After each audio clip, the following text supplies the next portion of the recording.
You are welcome to today's webinar.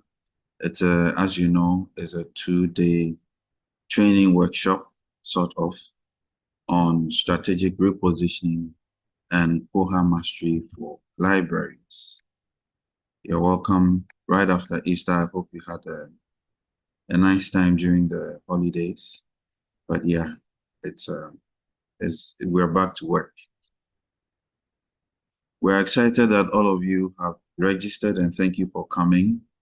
Let me just confess that today and tomorrow would be quite a long session, but I'm sure that because of the things that will be taught and discussed, you're definitely going to have the best of time, and your time will be worth it, staying long for the session. We will be having series of presentations by our speaker or facilitator, and then intermittent breaks so that you can stretch, get a coffee, go to the washroom. And along the line, if you have to jump to another meeting or to go and take care of other work schedules, you are free to do that, because we are going to be recording the sessions so that you won't miss any. So yeah, once again, you're welcome. You are free to introduce yourself. Let us know which country you are connecting from, which institution you're representing. Yes, and then we'll be glad to give shout out. I'm seeing people introducing themselves already.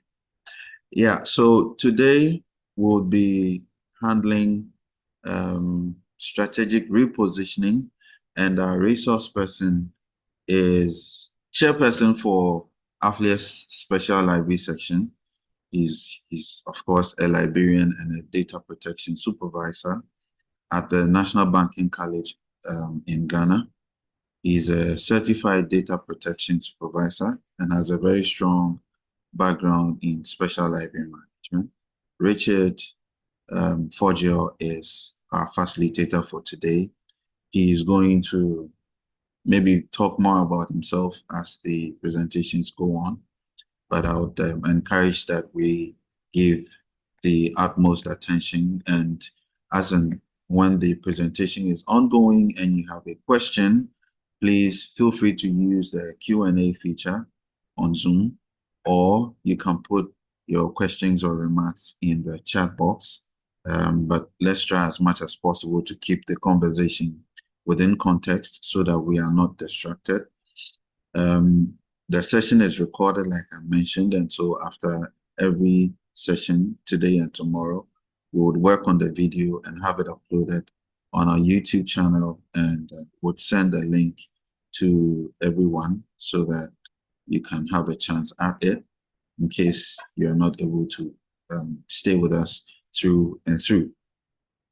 So at this point, without wasting too much time, I'd like to welcome our facilitator, Richard. But before that, I'd like to also take note or have a mention. Dr. Nkem Osigwe is here with us. Doc is the Director for Training, Human Capacity Development at AfLIA. I'm sure many of us here already know her. She's a household name, and we welcome you, Doc. We also have Doreen, AfLIA's program officer, also with us, also a household name. Many of you have encountered her one way or the other, either in person or via email. And so, yes, everybody is welcome. Let me just invite Richard to take over. Thank you. Yeah, thank you. Thank you so much, Stanley. You have said it all. So I don't need to even introduce myself again. But as he said, Richard Fordjour from Ghana. And I hope we are going to have a very good time. And this is library time. So we will, I'm hoping we can all contribute to whatever we're going to do to be able to benefit from, whatever presentation is coming your way. And I hope we are all doing well. I know you can't talk, but now we're going to use a lot of the chat. because there will be a lot of questions. We have to ask ourselves some questions, and if we're able to answer those questions, that is where we can see the need to look at our work well and see how we reposition. So thank you, and I thank everybody for being here. So if you have any question, anything, please, as Stanley said, just put it in the chat.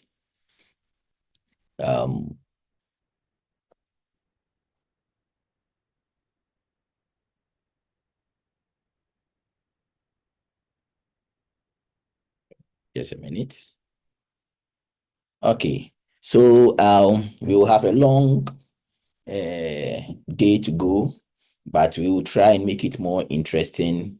Your contribution will be more welcoming. An agenda for the 2 days. Day one, we are looking at the strategic reposition of libraries. Although we are talking about special libraries, we want to actually dwell more on libraries because we are one family, but just the division doesn't change a lot. We still come in as libraries. So we're seeing how this is a general topic and it can apply to us and apply to any other library. So if you are from a different section of the library coming in, we welcome you. But we have to take notes, mostly with special libraries. We have to take notes and see how we can strategically reposition ourselves in whatever we do. So day one, we're going to talk about introduction to strategic repositioning. Then we come into repositioning. Then we look at digital transformation and service innovation. Then we see that one will be something very small about rebranding libraries for the future. Then the day two, we will talk about Koha fundamentals and most of the operational features of Koha. We will be presenting a live Koha. Then we will go through some of the features. So it will not be talking. We will just have a practical software. Then we'll go through some of the features. It's more detailed and more practical, so we may not be able to do a hands-on training as would be, but although you may not be doing it at your home along with me, but you understand how the software is and the features that goes with it and the importance to adapt in terms of looking at the cost when it comes to software and the rest. So I'm hoping the 2 days will be more interesting and we will all enjoy the discussion. So it is us discussing. Let's go straight into the topic.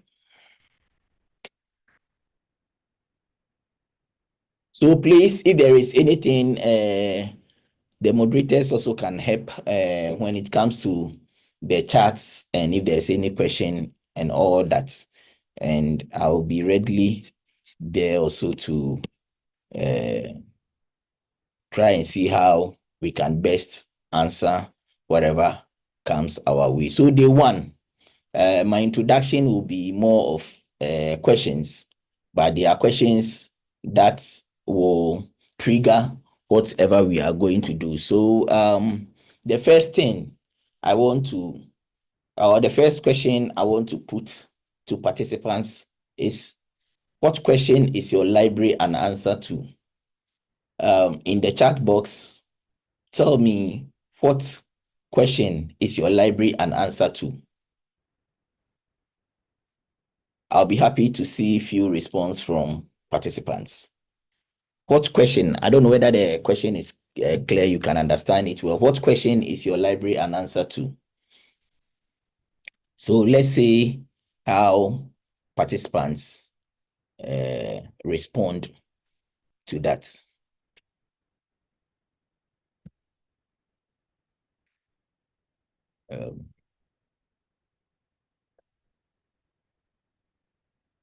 Yes, please. What question is your library? I just want one or two, then we probably move on.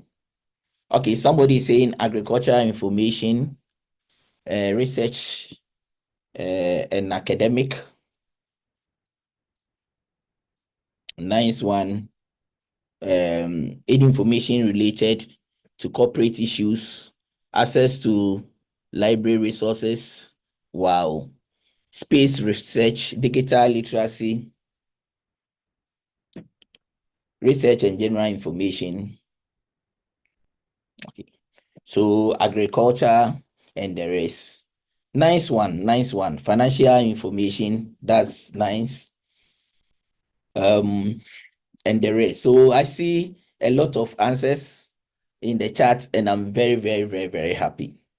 I'm very happy. So that is what your library answer to. But please come to think of it. Is it only the subject area? Is it only the academic and the research? Is it only the educational resources among the Zongo communities? Is it only the advanced research, teaching and learning? Yes, but thank you for your answers. Let's go ahead and see more. Okay, somebody said students, researchers, and faculty access, create and share knowledge that advances science, solves local challenges. Yes, and there is more. So, hey, there is more responsibility. There is more responsibility there. So we are saying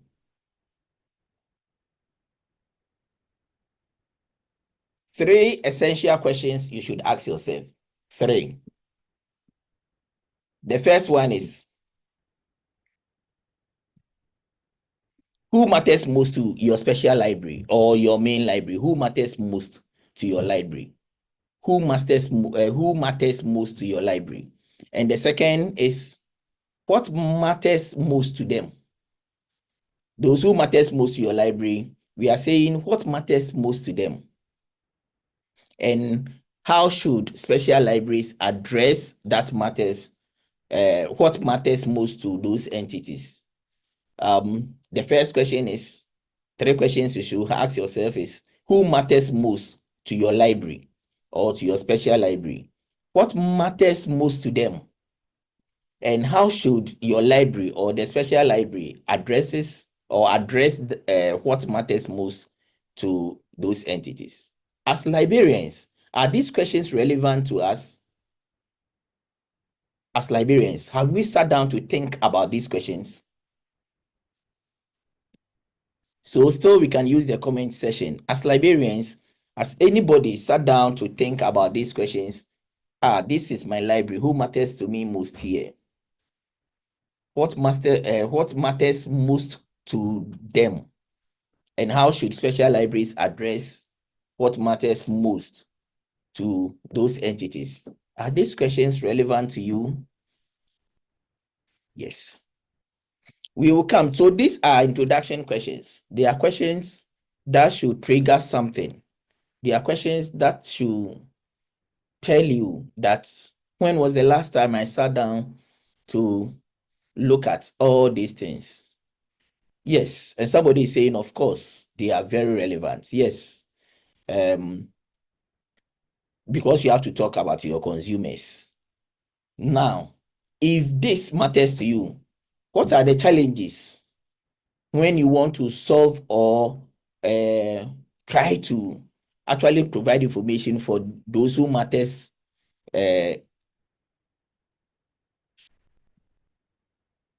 So the second question is, what are the current challenges faced by the special libraries or the libraries? Now we have talked about who matters in your library. We have talked about the three questions that you should think about when it comes to those entities. Now we are saying yes. So of course, as we have put in the chat, we are saying that yes, it is necessary. Yes, these questions speak to us. But what are the challenges? What are the challenges that actually comes when we want to actually serve those people better, or we want to serve our clients better? What are the challenges? What are some of the challenges? Somebody is saying technological challenges, embracing technology. Wow. Skills gap among librarians, financial resources. I like how you are interacting in this session, and I'm happy to see financial issues, lack of um, current information, AI. You are doing my work for me, and I'm very, very happy because what you are bringing out is the issues, what is actually happening.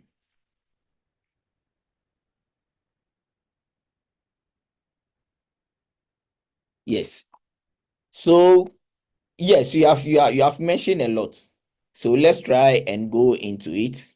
So we are saying this can be some of the current challenges librarians face. So in all that, still we are in the introduction, and we are saying that with all these questions, with all the support we have to actually give our patrons, we still have challenges we have to look at. We have budget constraints and funding cuts. Institutions tend to reduce when our budget is always cut. Why is it that it is only the library when it comes to budget cuts? Pressure to justify library value to stakeholders and policymakers. Always they call you to justify, do this, do that. Why? The rising cost of digital subscriptions and database licenses. They are all budget constraints and the cuts in our budgets. Now, resistant to change, as somebody also put it, yes, libraries, we are not also willing to change. We want to stay where we want to stay, so change becomes a problem. Adapting to user expectation has now changed, so our focus should change. Everything have changed, and I think you have given me even enough in the chat telling me the challenges we face. Competition with digital platforms. Now people can say, I can just go to Google and do all those things. So why consult a librarian? Why consult a librarian? Then budget for staff training. Though there's a whole lot. There's a whole lot. So this are also the challenges. As we go along, we will see more of the challenges, and we will see what we can do when it comes to times like that. So yes, what is the goals of this webinar? So all that's, sorry for just that long introduction, but I think the introduction now set the tone for you to know that yes, there are certain questions you have to ask yourself, for you to know that yes, there's problems, we appreciate there are issues. Then how do we navigate through all this? And this is why we are here, to see if we can discuss how we can position ourselves well to be able to be relevant when it comes to today librarianship.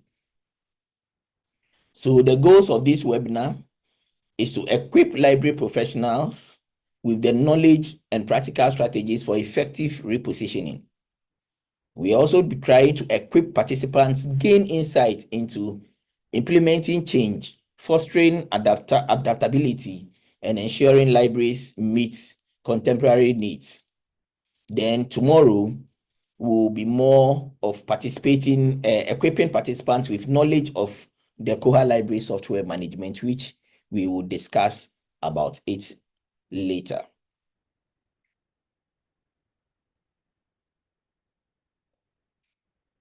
Let's give a little background to special libraries, or you can just you can be in the shoes of any library, how all those library started. But there are just a few things we want to, because we are not going to talk about how special libraries came, but a few things you have to know: that historically, special libraries emerged to address the specific needs of particular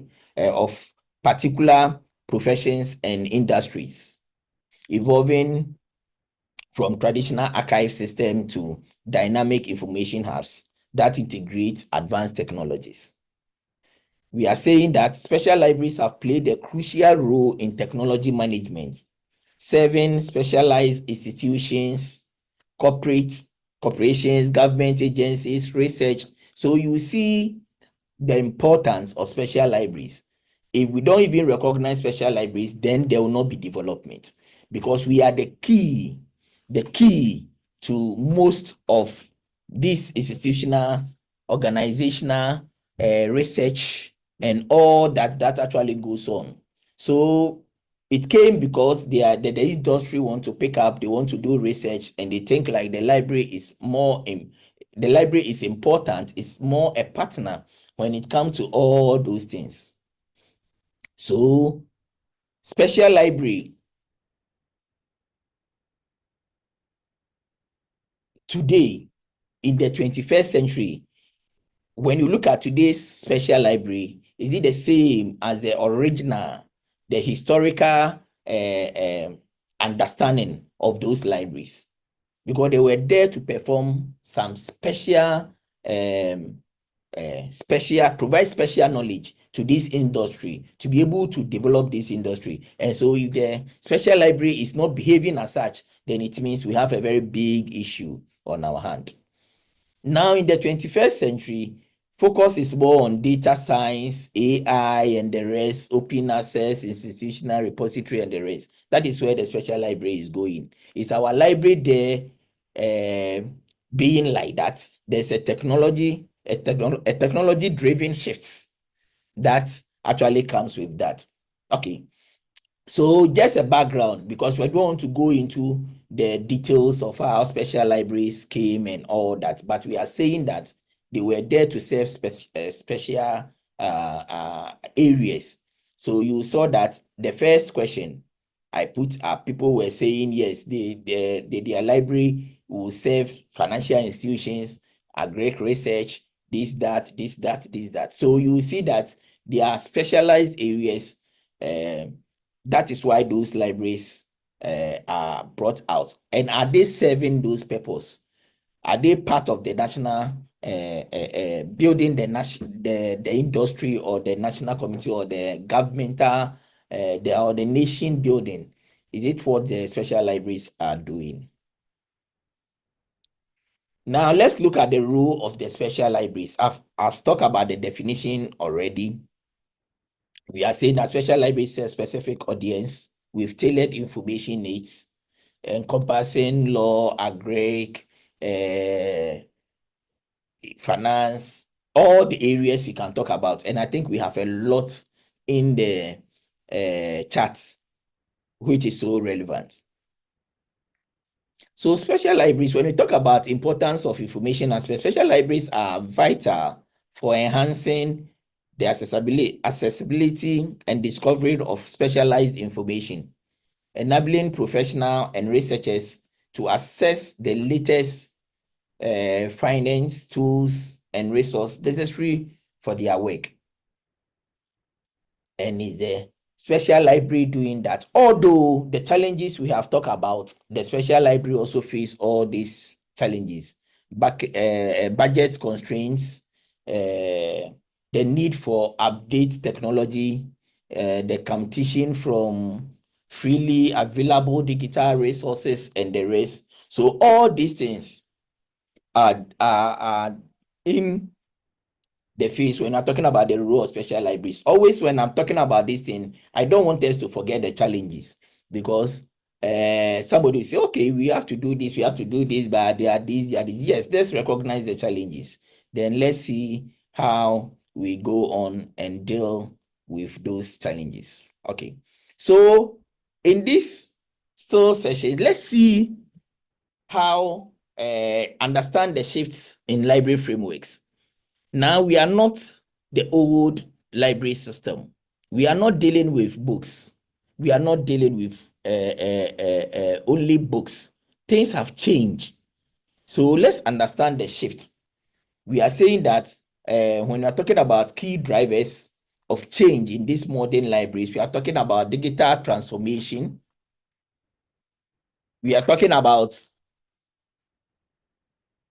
decline in physical collections versus demand for e-resources, open access, and digital archives. We are talking about libraries as digital hubs, providing AI tools, and all that. So we are talking about open access and open source movements, where people may be even talking about Koha because of the open access and the rest. And we are talking about the need for libraries to demonstrate value beyond books. And this is the shift of the library now. So from all this, do you think we in the special library field, or we as librarians, need to reposition? Do you think we have to reposition from all that I'm talking about? We have talked about the need to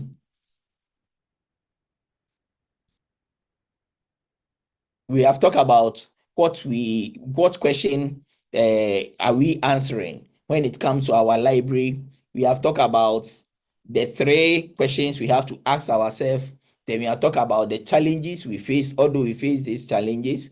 Then we have talked about the goal of this workshop, origin and development of special libraries, and we have talked about the role of the special libraries. And now we have talked about understanding the shift of library frameworks. So certainly everybody is saying that, yes, it must, it's very necessary, definitely, for us to remain relevant. Yes, we need to move with the trends and emerging services and technologies. This is what I'm reading from the charts. This is what I'm reading from the charts. So it means it is positive. Then I'm with you. Then let's go to reposition. Sorry. When we say reposition, I just simply will say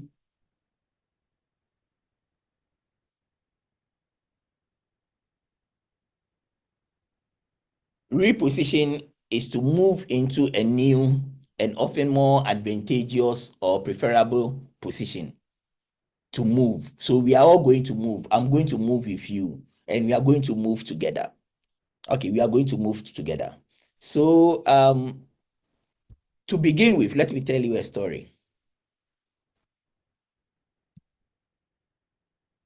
I don't know how many of you have read this book. Who Moved My Cheese? By Dr. Spencer Johnson. Maybe let me see by hand or by in the chat if you have read this book.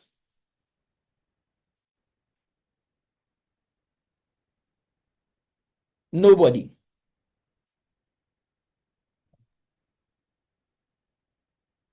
There's one person, Golden Munga.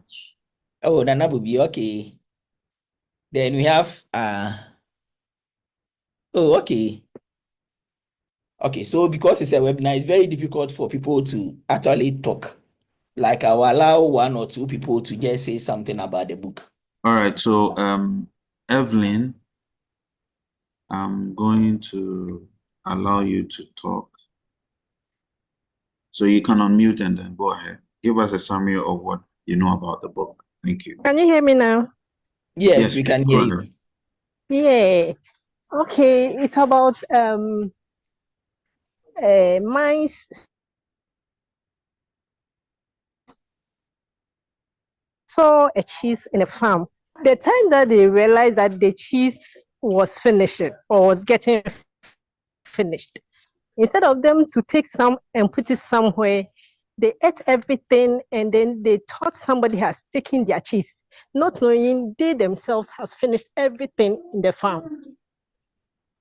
So that's summary that I want to share.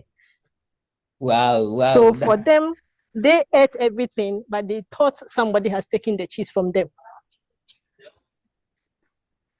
Okay. So you have given me a part of it, and yes, that is very, very good. Stanley, let's allow only another one, just one person to look. So the dimension is very good. We will talk about that. We will talk about that. Just All right. only one So, person.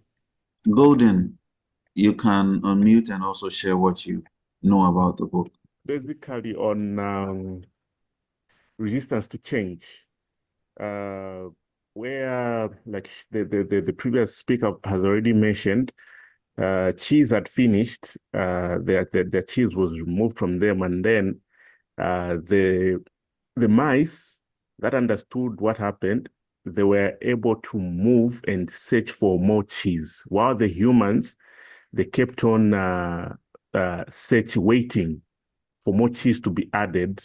And as time went by, they kept on just finding little pieces of cheese, crumbs, and all that, while the mice had moved on and they found new cheese and they started enjoying themselves.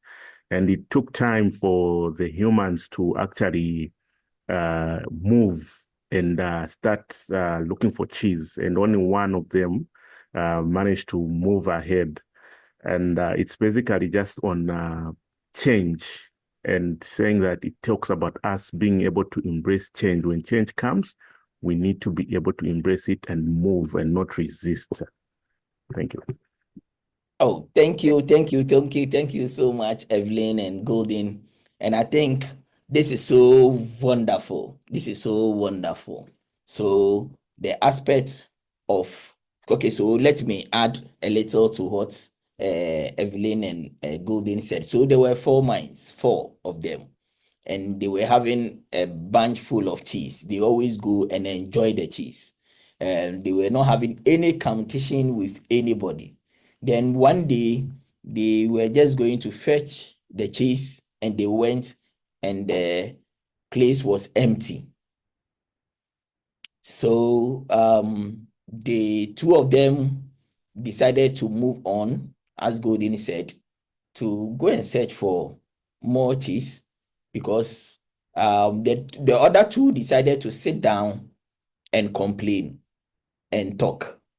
Who has moved our cheese? Maybe the 2 who left are even responsible. They know something about the cheese, So there were all this conversation going on, and they decided not to go anywhere but to sit down and wait for cheese.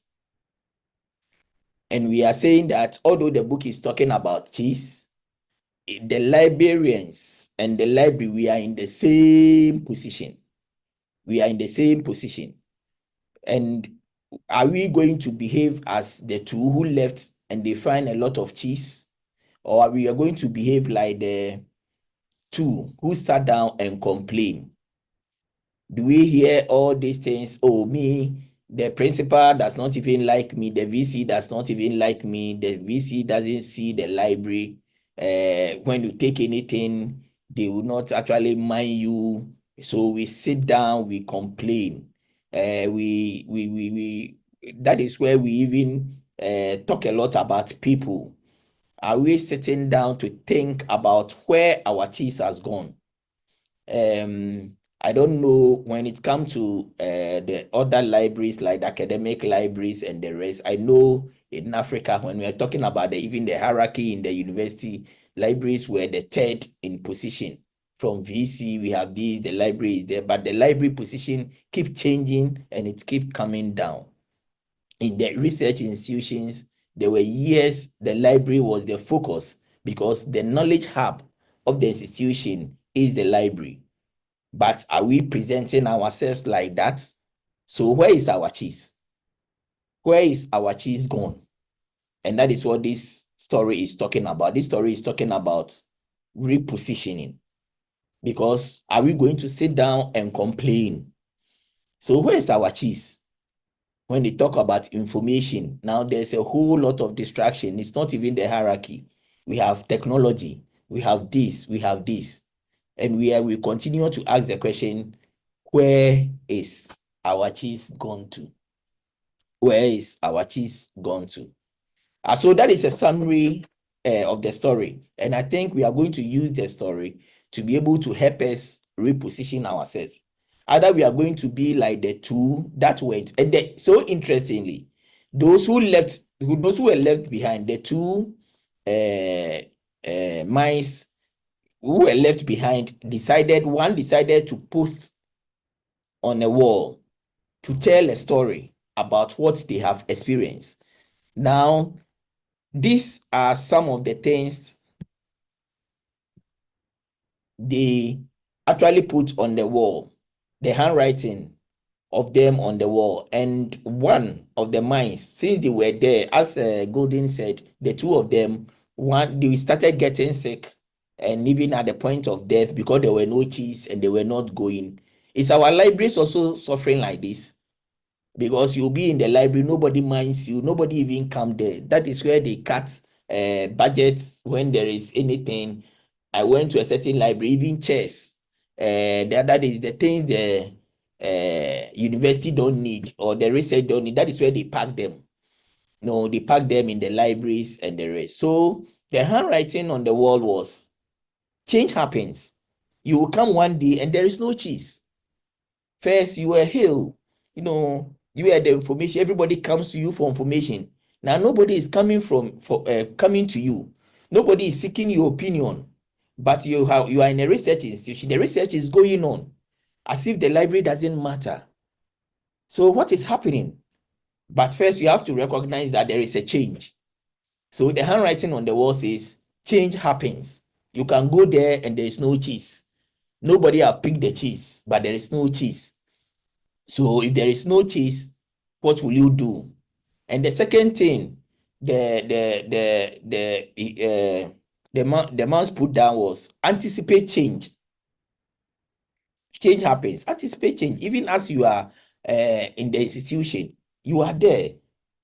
Those times, everybody was calling you. Everybody was coming to your place. Now people don't come. People don't come in. Don't ask you for information. What is going on? So anticipate that there is change. Monitor change. Monitor yourself. Look at yourself. Monitor what is going on. First, you send things to the VC. You send things to the special library head, and things are happening. Now the things are not going on. What is going on? Adapt to change quickly. So if this one is not happening, what can you do? Adapt to change quickly. Then change. Enjoy the change. You have to enjoy the change and be ready to change quickly and enjoy it again. So we librarians, we those in special libraries, we have to use this story. If you have not read it, please go and read. Go and read it. Although he's talking about that, he's talking about strategic positioning or strategic repositioning, as Gordon talk about, as Evelyn talk about, to reposition yourself. Okay. So that is the story from them. Okay, so is it Jabel? Okay, so I like this positivity of repositioning, of which most of us are not ready to it. So now we have to be ready. That is why this webinar is mostly for, although we talk about special library, we say we open it up for everybody because we don't have a choice. If we don't reposition, we will all go down. And I think we are going down already. So if we don't reposition, then it will be a big deal for us.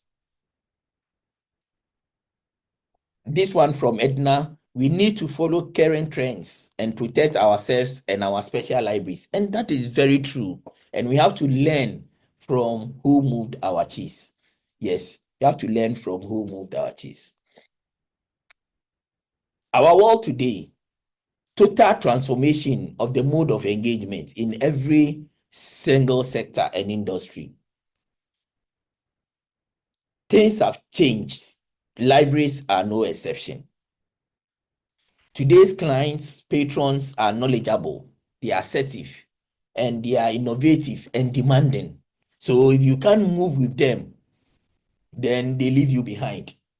If you are not able to move with them, or you are not prepared to move with them, then they will leave you behind and you will be there, because now faculty, or let's say the research faculties don't even come for information because they can just go online straight.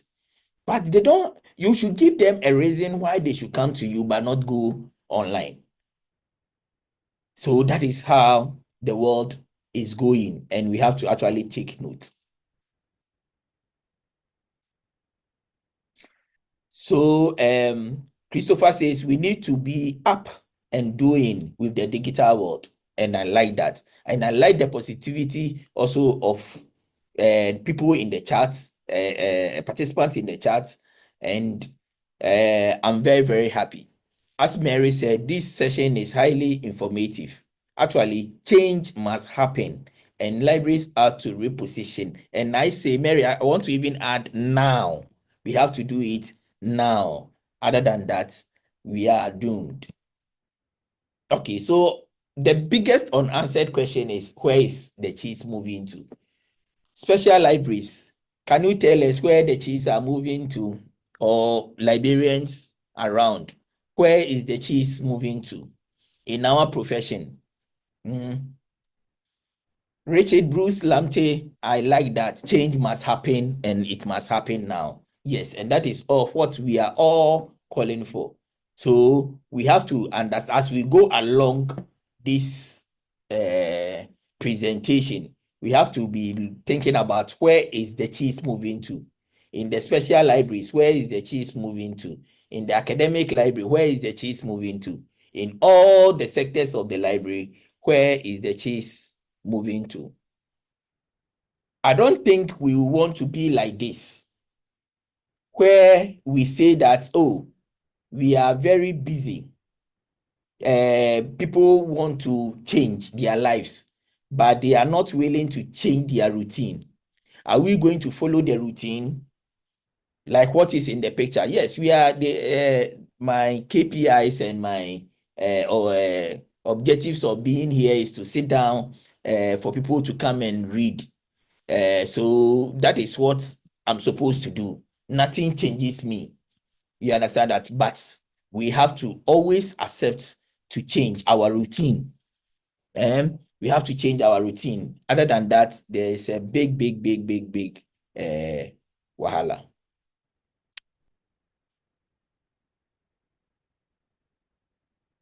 Yeah, so there's a lot in the comment section, and I'm liking that. So let's go on. We are saying that, how do we reposition our libraries to remain relevant, productive, and profitable? So we are now going to go into what we should do. There is a list, we will try and talk about it. And some of you have actually make those putting in the chat. There is a lot of that in the chat, like moving technical advancement and e-library. We need to present our libraries, it is collections and services to our patrons on their desktops and all that. But let's go into it. Let's see whether we can change. We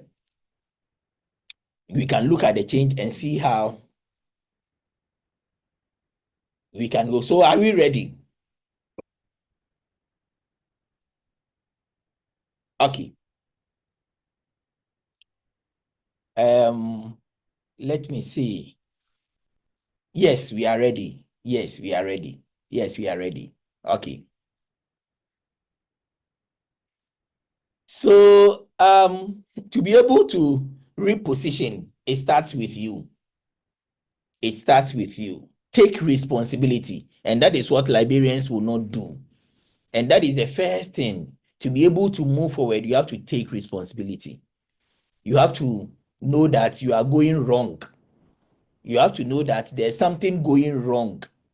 And there is not from anybody's. Let us stop blaming our the hierarchy, the principal, the vice chancellors, the principals, the research heads, and the rest. Let's take responsibility, because if you don't add value to yourself, nobody will mind you. Let's take responsibility and anticipate the next move. We have to always be smart and make sure we anticipate the next move. Always make sure to know the step to take. So it starts with you. Change can only, this is from Stanley, a change can only happen when we have qualified personnel and change the attitude of the stakeholders in the organization. We need to accept today's reality, and of course, they're ready to move along with it. So in all that we are saying is, and this is from Doc, that goes like, it goes beyond funds. First, we need to change our mindsets to enable us see possibilities and potentials of collaborations that could attract the needed funds. Second, we need to be aware of the networks through which we can connect with organizations that could assist with funding. Third, we need to keep on learning and relearning and unlearning. Fourth, we have to upgrade our vision to be below sea level. Oh, Charlie, thanks so much, because that is what we are doing. That is what this presentation is. And it's just telling the story. And as we go along, you see it will be mentioning all these things. Yes. So the next step is redefine your perspective as a librarian to be relevant. So this is a call to action if you want to be relevant.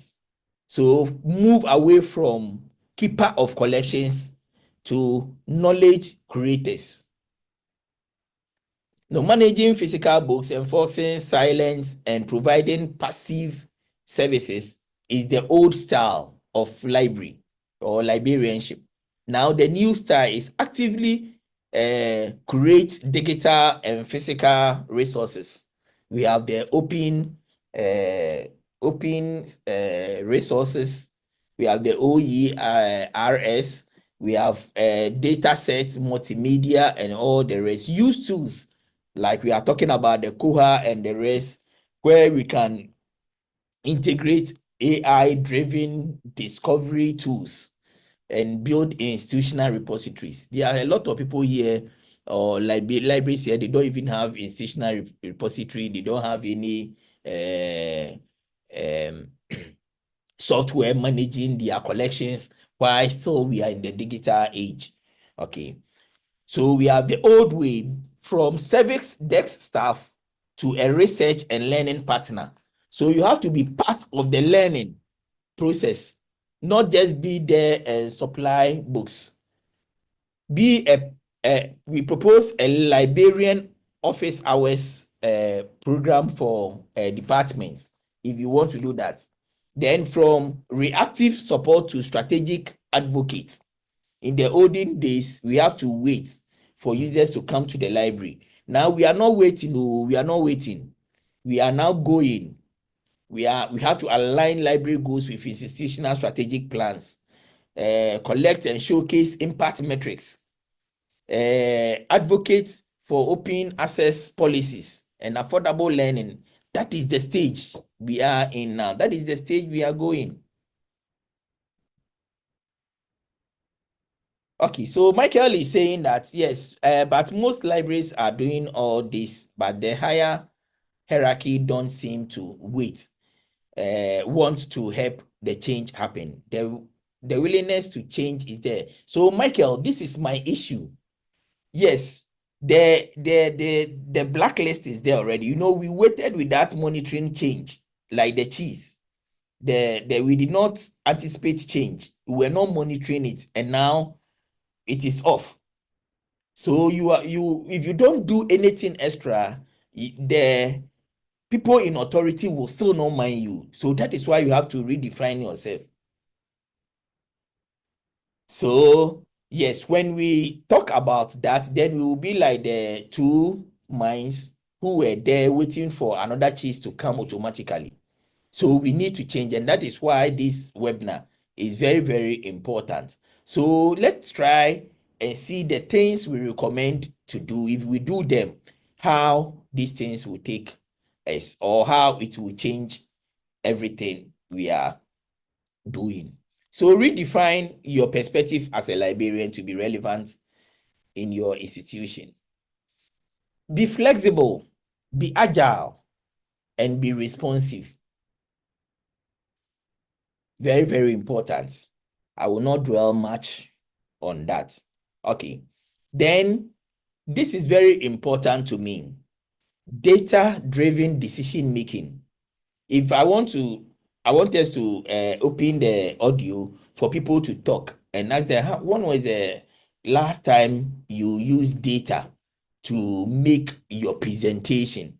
As librarians, we should actually collect data, analyze data, and so you are going to meet your supervisor and your big man.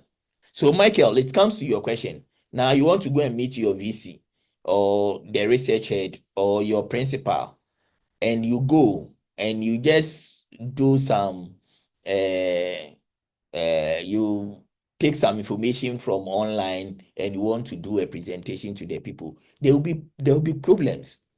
Why don't you have your library collect data from all aspects of your operations? Why not present to them the actual happening in the library?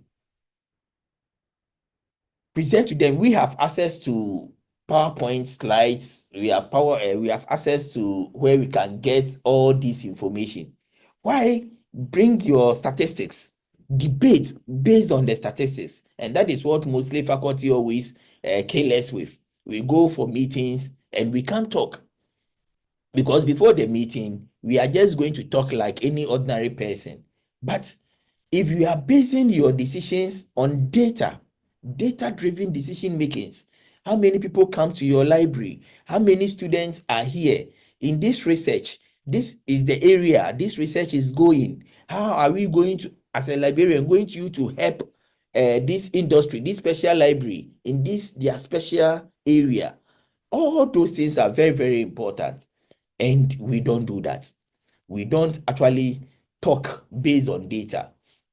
And always it is hearsay or somebody said this here and somebody said that there. So let's go on. Then the next and very, very important, I think Prof. Dog, is it Dr. Ikem or Prof? Sorry if I did not mention the title, but she just hit it. She just hit the nail on the head. Skills. Skill development, and he said it, add value, upskill, reskill, all is needed. Advanced training, competency, knowledge, learning, experience, growth. Because in all this, we have to learn. If you sit at one place, then you can't do anything. We have to learn. You have to add value to yourself. And the moment you add value, so you know that when you meet with faculty and they are doctors and they are professors, and you are also a doctor or a professor, you see that the stage is set. And there you can actually handle, like there could be that conversation of co-equals. But if you are there, you are not upgrading, you are not upscaling, you are not adding value, and that is where we have issues. It is not always to be a doctor or a prof, but all we are saying is you have to add what? Value to whatever you are doing. Make learning personal. Please create learning opportunities that address your institutional knowledge and capacity needs. Conduct a skill gap analysis and align learning goals.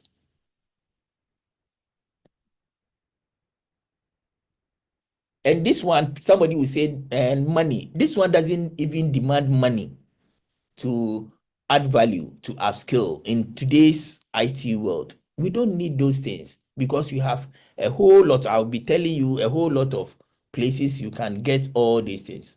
But first, you have to conduct a skill gap analysis and align your learning goals.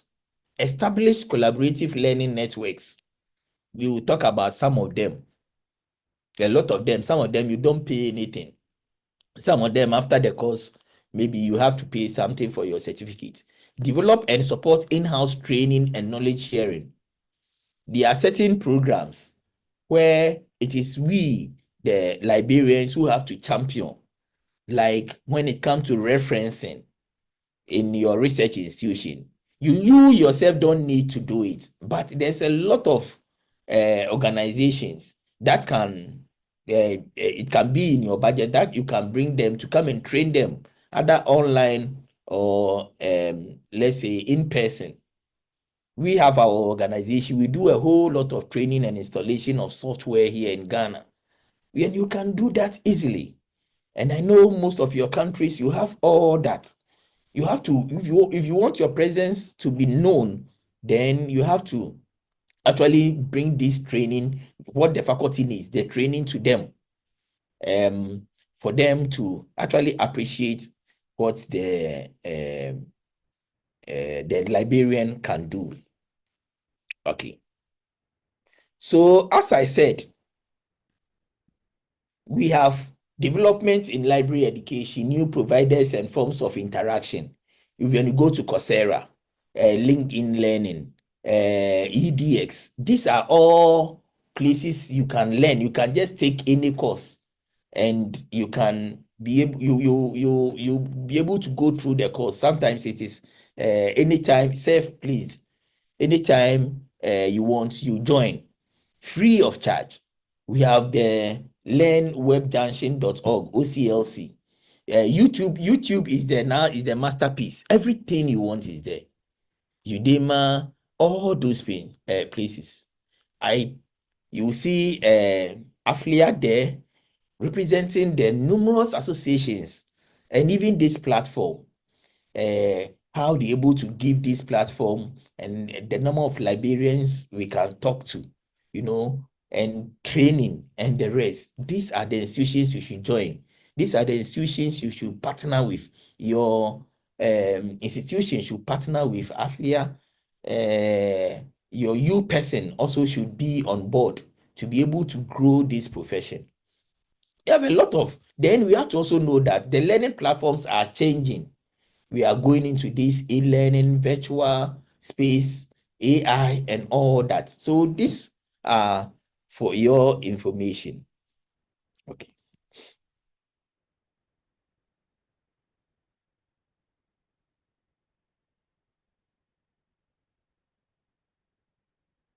Okay. So we are saying that education is not the filling of a bucket, but the lighting of a fire. This was by W.B. Yeats. So education, all that we are even talking about, like authorities will not mind you and all that thing. You add value, present your case, and it is the presentation of our case. Present your case in such a way that the person you are talking to knows that you know what you are doing, and what you are doing is of a value to the institution, and nobody will actually turn down those things. I agree there are difficult heads, but persistence. You move. You move. You know that you are presenting a good thing, and sometimes you try. What they fear is money. When you try not to actually burden the whole institution about money, and Doug once said that we can have a whole lot of way of providing funds when you are close with these institutions, AfLIA and the rest. They support libraries in all ways, which is a must. If you have not actually registered with them now, I think you have to do that. You have to insist your institution also do that. Although we have the mother institution, to be able to be relevant in our single institutions, we have to be part of the crusade to move African library to where we want to move it. So library resources. Now we are talking about expensive resource and the rest. Research for Life, they have even about 200,000 resources they are giving out to, but the only thing is, we the librarians, we don't even go and search for all these materials. We have a lot of them. These are the few sites I can lay my hands on. We have the EBSCO, we have the British Library. They have free resources where we can tap into. We have the open educational resources. We have the University of California, Open Library, African Library, and information associations and institutions. The information is there. So here you don't sit down and say, and they did not subscribe and they did not do this. Bring this on board. Bring them, go to those places. No, bring the information they need. They will make you relevant. So if we have to stay relevant, then we have to be looking at all these things, and it will make us relevant. Then the next part is develop community engagement strategies for effective library outreach. Engage. So since nobody is mining you, you are in your corner in the special library, they will push you in a small room. Then as time goes on, you are going into a small room. Then in a small room, then now they are saying that, oh, the physical space, they want to use it for something else. Because you are not changing, you are not engaging them. We have to engage them. We have to take it personal. Engage our stakeholders. Yes, so we have to do a match to be able to actually engage them for them to know our existence. It's not always, we have now moved from books. So the library, the only part, one part is books. Yes, we manage the books. And up to now, people think like library is where people come and sit and read. If you're a librarian and you are holding that mind, please change. Library is now not a place just to come and sit down and read. A whole lot of things goes on in the library, and we have to embrace that.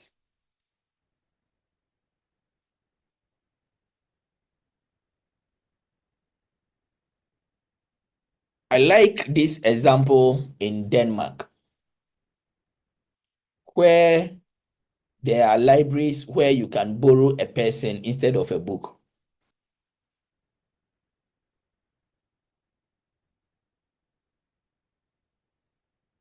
You can borrow a person instead of a book to listen to their life story for 30 minutes. Can we bring some concepts in our library, in our practice? Is it going to be only books in that small room? So we have certain things we don't even put in books, and it comes with experience. Let's say even in our library profession, that is why we have mentors. Sometimes there are certain things you not see in any book, but we have our big men, our professors, our doctors. They have passed through the library system, and they know everything, how they handle cases, some cases at certain times, and we can even bring them in. Yes, people can borrow as a person rather than even coming in to read a book or borrow a book. And it is called the human library. Can we also do that? I talk about the engagement with the community. Even in the community, our institution is, people don't even know the community. But it is since we are the formation hub, it's the library that have to engage the community and know the historical things, align with what you are doing in your institution, and bring it to life. So these are innovations we can actually bring into the system. Yes, very, very interesting. So I think okay, so let's go on, so that after the next session we can look at a break, then we will come back to just finish the day so that we don't waste much time. Okay, so the second thing is this, and the last on my list, the 10th one, is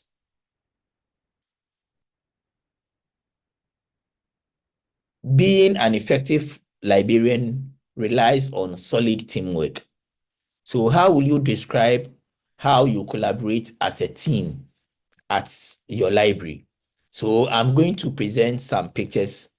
The first one will be picture 1, picture 2, picture 3, and picture 5. Then you tell us which of them talks about your collaboration or your teamwork, teamwork collaboration, or your collaboration as a team at your library. So please, let's look at the pictures well. Then you put your answers in the chat.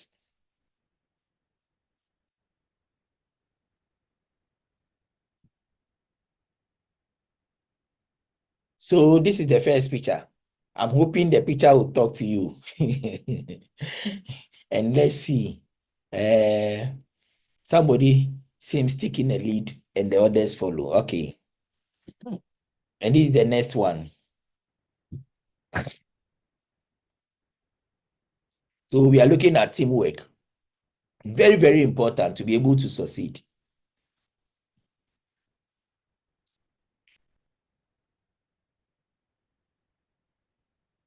Are we there?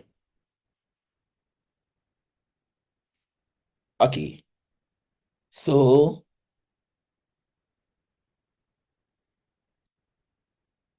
we have picture 1. And this is picture 2. This is the third picture. And this is the fourth picture. So when it comes to teamwork, which of these pictures shows the way you collaborate in your institution?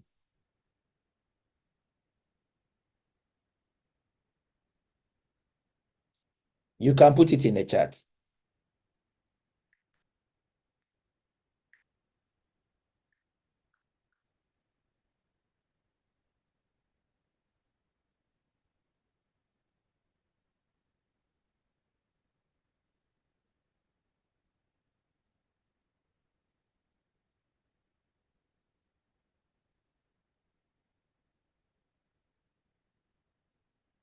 Okay, some are saying the fourth one.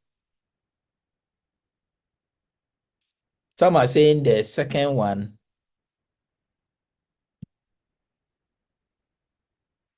The second one.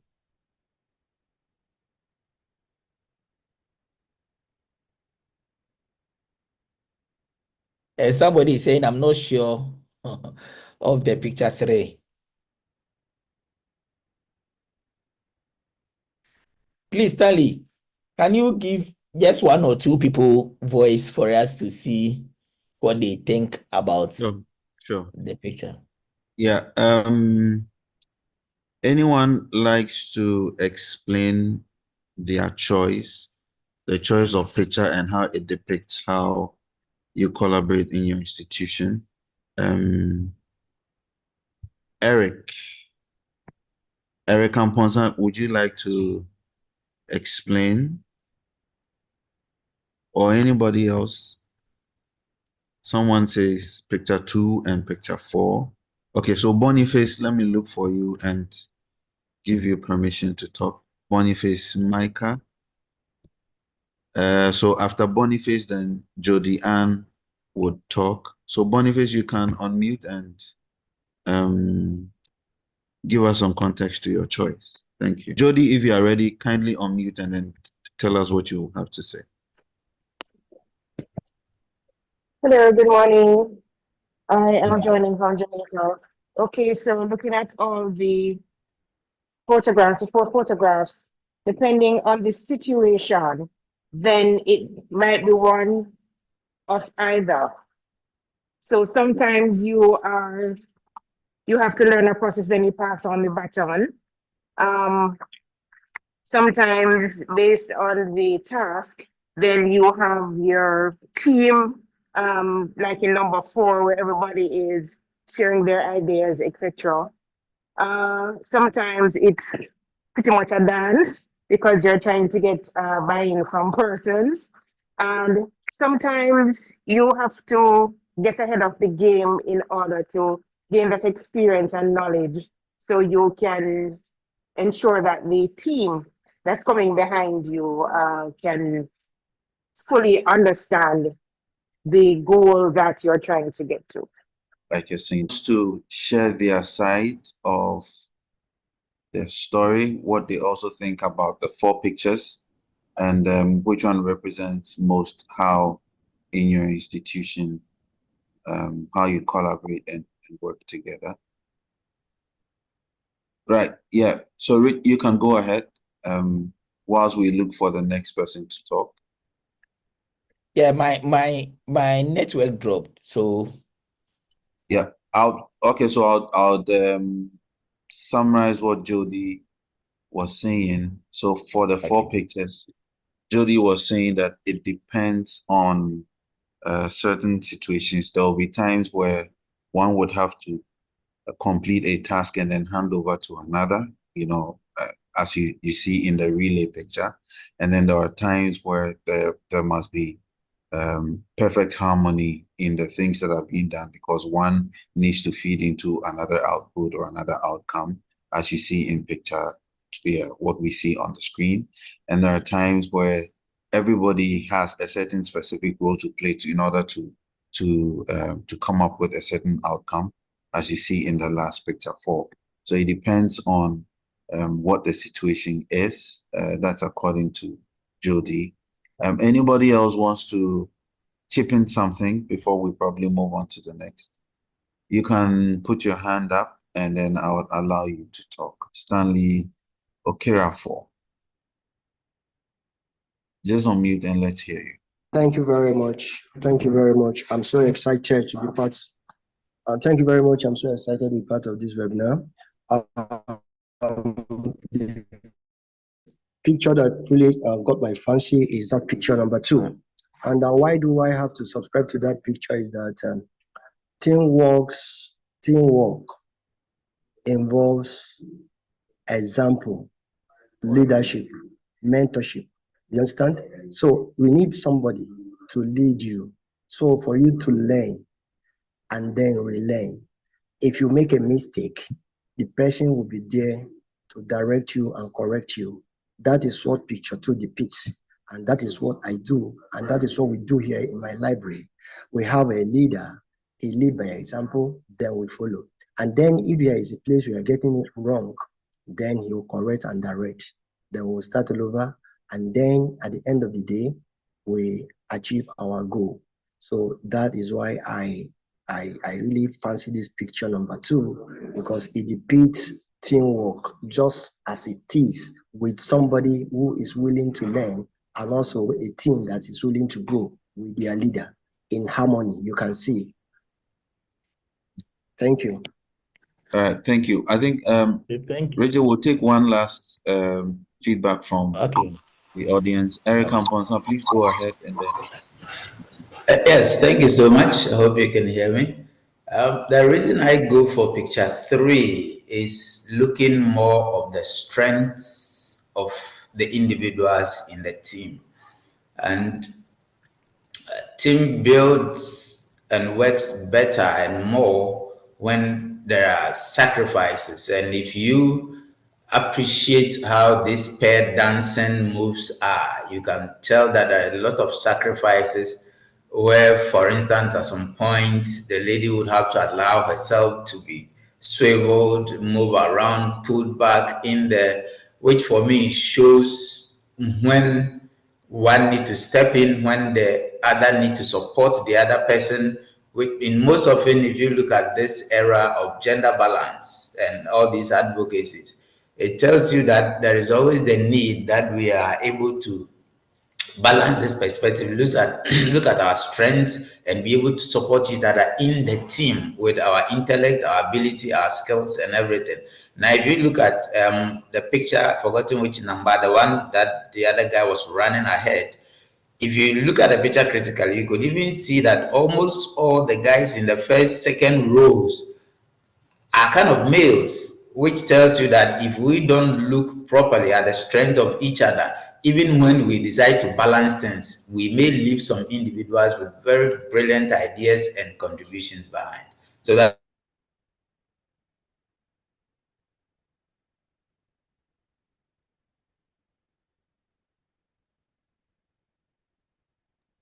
All right. Thank you, Yeah. Eric. Richard, I think you can go ahead now. Thank you so much. Oh, thank you so much. So all your answers are very perfect. Thank you, Jody. Then the other one was is it Stanley? Yes. Then Eric. That's very, very, very, very wonderful. It's very difficult to even pick one, but you will see that any of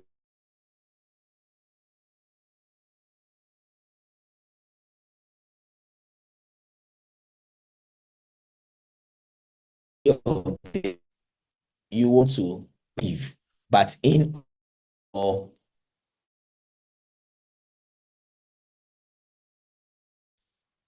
we are saying that you have to blend rather than maybe more of instructions. You have to be part of the system. You are part of the team. If you don't see yourself as part of the system, and that is what most of us see ourselves. That in the library, when they are going this place, they don't call us. When they are this, they don't call us. When they are this, they don't call us. So we put ourselves back when it comes to team building. But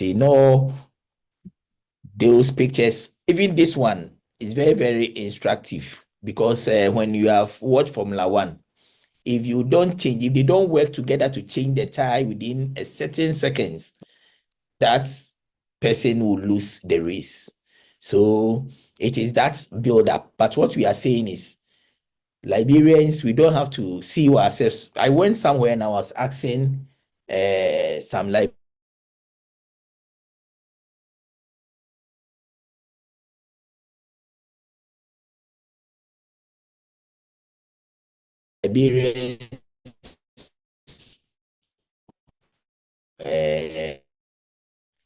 answer me. They say it's part of faculty. They are part of faculty.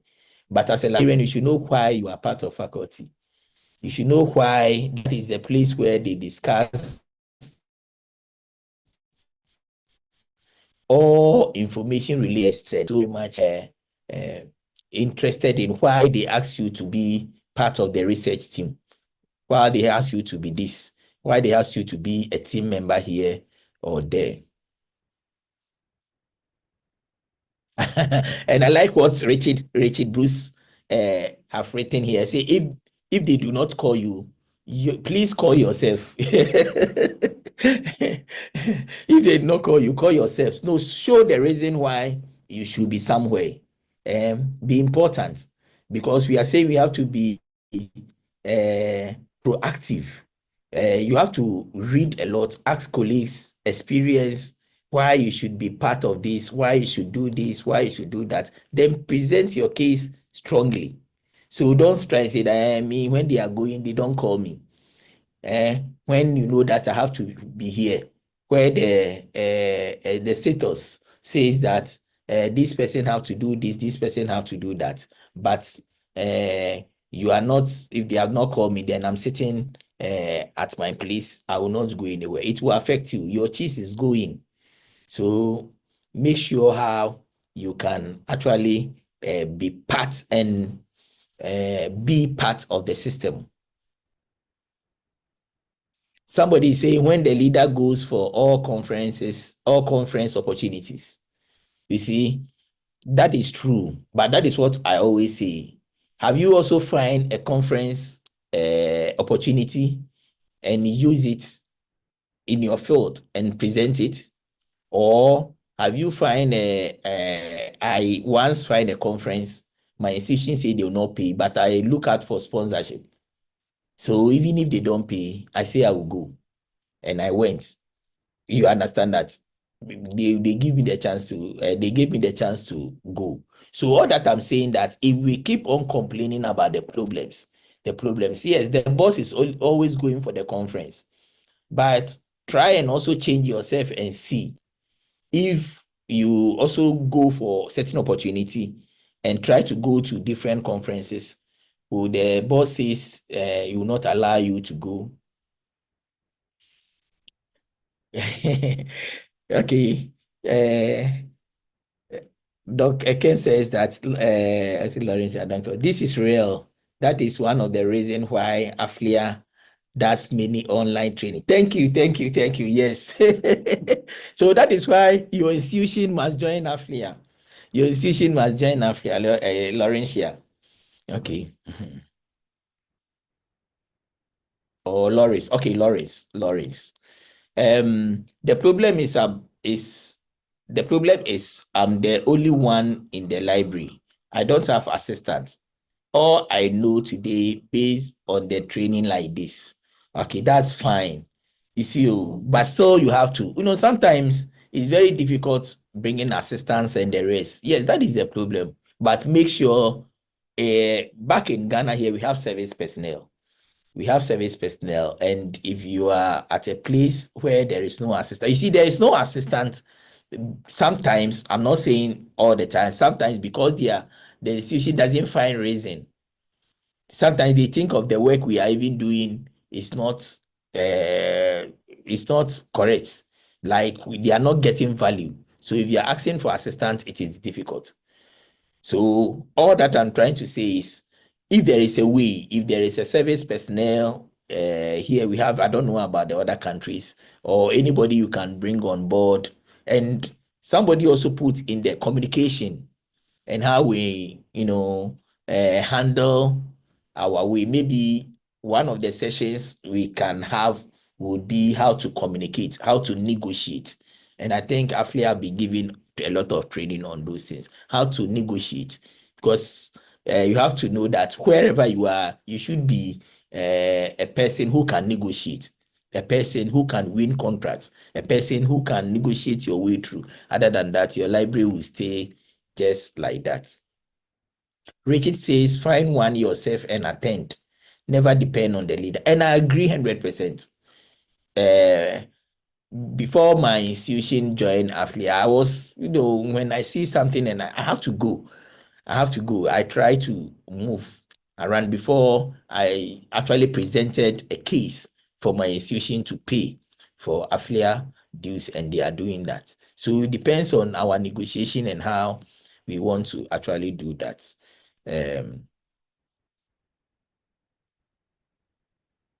Adipojo says that AfLIA empowered and still empowering me. AfLIA stepped in when I needed training most. Please join, because I've benefited a lot, and I know most of you will also benefit from that. So yes, so that is what I will say about the teamwork. Okay. And my last point before we go on break, let's say after this slide, we go on a short break, then we come in to actually do the last part, then we go away. I hope I'm within time, Mr. Stanley. Yeah, just 10 minutes. Okay. 10 minutes So, more. okay, so we are saying constant assessment in all that we have discussed this morning. Personally, you have to even I always say that even God evaluates. As we see in our Quran and our Bible, there's a constant thing, and a constant thing we can do as professionals is to reassess. So first, assessment. Assess yourself, assess your resources, assess, so you can take it personal or you can take it when it comes to your resources. Analyze your performance, put something in there, improve upon it. Then there will be results if you do improvements. And if it's not going well, we have to actually look at feedback. Always think about feedback. Where are you going to reassess yourself and start the process again? And if constantly we are doing this, then we will be in the position to be able to actually reposition ourselves and be able to be relevant in the system. And we will continue to be doing all this training. This is a reminder. This is always reminding us of what we are and what we have to do.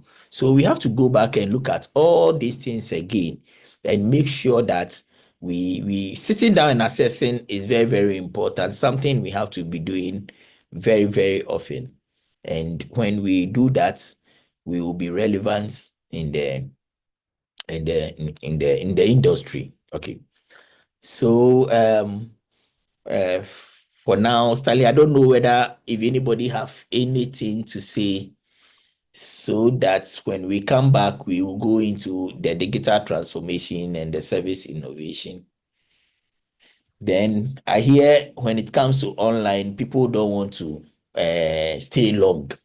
So we also try not to keep you so long as we actually go ahead. So if anybody have anything, let's hear you, then we go and come within some short minutes. Thank you so much for staying with us so far. Thank you for the interactions, the feedback, the questions. Yeah, indeed. So when Richard is ready, we are still with our facilitator. Richard Fordjour is the chairperson for AfLIA's special library session, and this is the webinar that they are organizing. AfLIA is only facilitating this webinar. It's being hosted by the special library section. Shout outs to all the members of the session. If you are here and you belong to the special library session, shout outs to you. And also for the other library types that have found interest in this important topic and webinar. Thank you for joining. You're most welcome. Yeah, of course. Like Rachel has mentioned, it's not only meant for the special library, it's meant for all library sections or all library types across Africa and even beyond. So Rachel, when you're ready, I hand over to you, then we can start the next session. Thank you. Okay, thank you, Mr. Stanley, so much. And we are back. So how was your break? I hope you enjoy your break. Okay, so we are back and you are welcome back to move into the digital transformation and service innovation. I would say we have talked about strategic repositioning, which we said it refers to the deliberate process of realigning the organizational goals, resources, and capabilities to respond to changing demands and realities within the library environment. And this generally involves reassessing the way you do your things, your mission statements, updating service you offer, and leveraging technology to enhance user experience. And in this era where digital resources dominate and user expectation continue to evolve, libraries must strategically reposition themselves to remain relevant. And it is very, very, very, very important. So now let's go on. And you are all welcome back. So what we have now is digital transformation, and let's see how this transformation has gone on.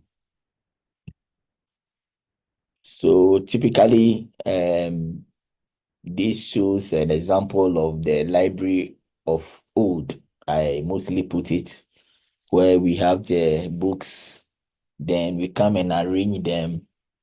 Then we have somebody seated behind the books. A friend of mine said like an Egyptian mummy or Egyptian papa. I don't know how to put it. Seated for people to come and just come and read and go. And we are saying these things have changed. So if we are back in our libraries and we are doing this, know that the library have moved above all this or beyond. So a little background. Yes, it is true, old is comforting. When I move to some libraries and I see these wooden boxes, then it reminds us of something in the olden times. And when we look at the traditional way of doing things and the digital age in which we are now, then we have to look at a lot of things have changed. Some are calling for a blend of the two, which also works very fine. So we will just look at that. We are saying the ever evolving landscape of education, libraries play a pivotal role in providing access to knowledge and fostering a learning culture. With the advent of this digital technology, traditional libraries are now being complemented and in some cases replaced by digital libraries.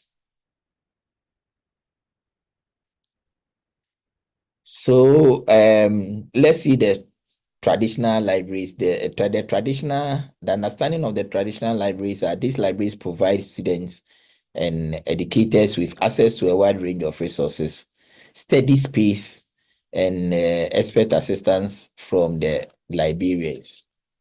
But in the digital age, this has changed. And digital libraries, on the other hand, leverage digital technology to provide access to electronic resources, including ebooks, academic journals, multimedia materials, and databases. Digital libraries offer the convenience of anytime, anywhere access to information, making them particularly well suited for distance learning, remote research or distance research, and what we normally call an independent study. Hybrid approach. Yeah, people have talked about hybrid approach, and which I think most of us are doing. So we are saying as technology continues to evolve, future trends in library services may include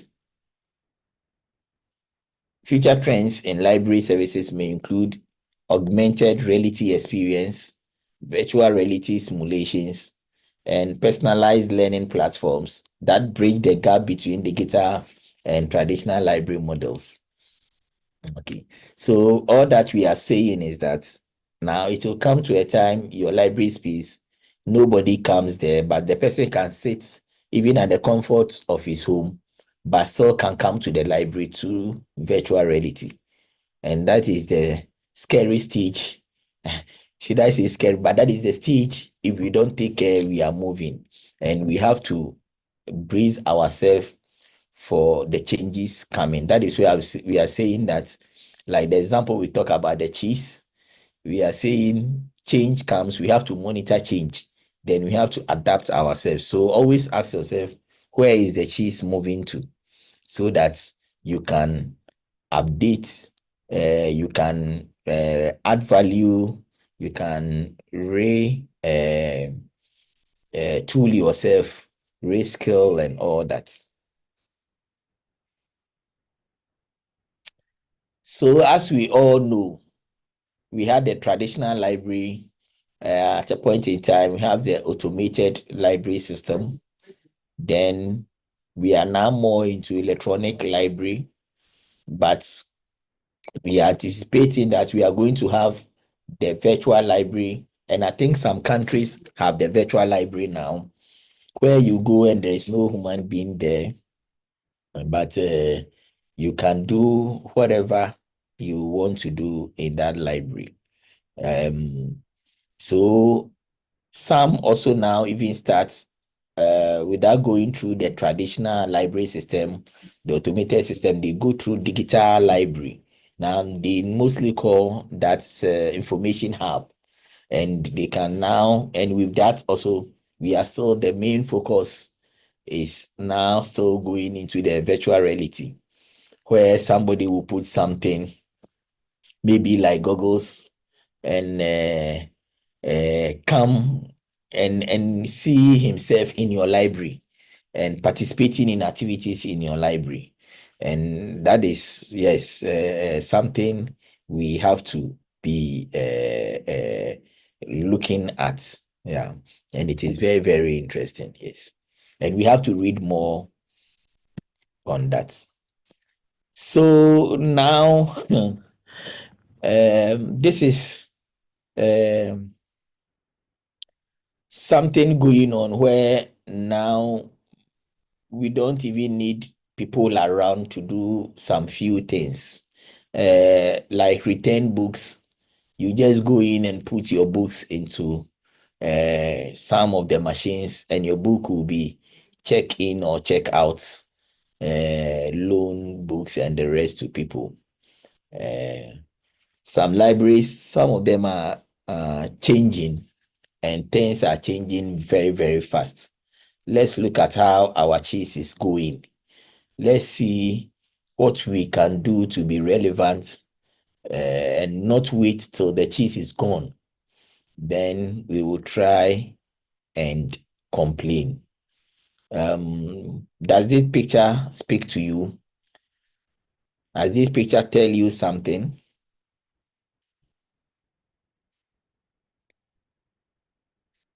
Yes, yes. So that is the age we are going. So my question, which I want you to put some answers in the chat, is AI and automation taking over the library profession? Any idea? Maybe after that, Mr. Stanley can give one or two people to say something about that. Okay, so some are saying no, some are saying yes. I think the yes is more than the no. Definitely. Okay, some are saying no, no, no is coming, and yes. So think of it. Is AI and automation taking over the library profession?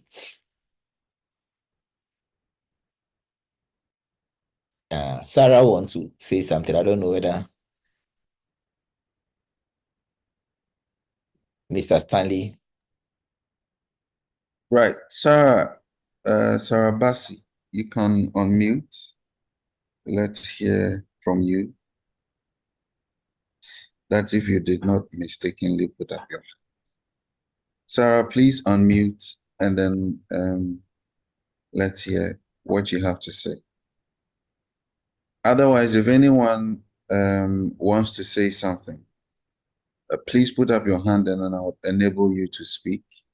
The question on board is AI and automation taking over the library profession? So for those of us who have responded no, no, no, and those who are responding yes with caveats, do you care to speak to your answer? Please put up your hand and then let me let you speak. Anyone? Mabel, do you want to speak?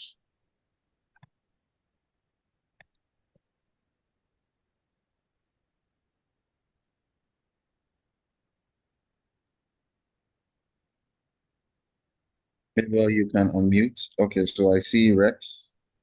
Rex, right. Rex, please unmute and let's hear from you.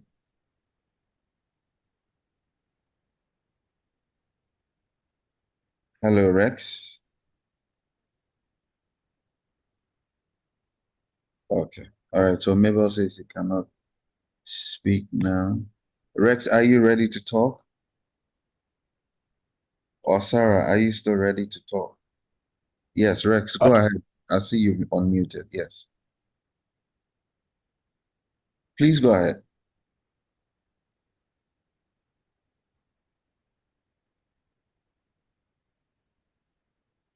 Hello, Rex. Okay. Okay, so since they are preparing to unmute and talk, we can still read some of the Yeah. comments in the chat. So Michael says AI and automation has not come to take over, but rather to enhance our work. Michael Mensah. Mazoon Paddy says no, it has enhanced the library service delivery to the patrons. That's from Uganda. Mazoon is from Uganda. Derek Boachi says no, is a tool like computer that enhances the profession. So quite a number of people are saying AI and automation has rather come to enhance. But Michael Osebonsu says yes and no. It depends on the location or the country. Michael Osebonsu, maybe you would like to provide some more context to your answer. You can Yeah. put up your hand, I would see you, and then you can tell us what you think. Philip says no, it came to improve the profession. Eric is also saying so. Shade is saying no. Okay. Sechofia Afechi is saying yes, it's taking over the library profession. Maybe you'd like to give more insight to your response. You can put up your hand. But yeah, it's a mixed bag of yes and no, and others are saying it depends. Yeah. Kennedy says yes, but librarians must be proactive to embrace the change and work hand in hand. Petro Kuni is also saying yes. However, personal assistance will always, think it's trying to say, will always be needed. I've read from Michael Mensah, AI and automation has not come to take over, but rather enhance the work. All we need to do is to be aware and key into it. That's from Boniface. This is from Ila Munira. Sorry if I'm butchering your name. Ila Munira says, if we understand the concept of repositioning, AI and automation are not taking over library profession because they are the tools. Our relevancy will remain unless, let me shift this a little bit down, unless we are not ready to reposition ourselves. So Mohammed also says, yes, it has come to reduce workload and enhance efficiency. I think these are some of the feedback from the audience. Thank you.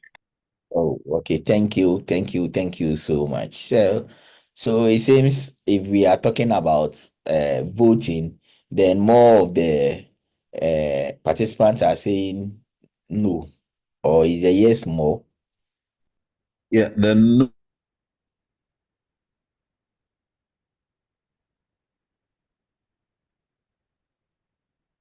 no is more, and the yes is yeah. So I think Okay. the consensus is on the fact that AI is rather trying to enhance and improve the efficiency of service for library. Okay.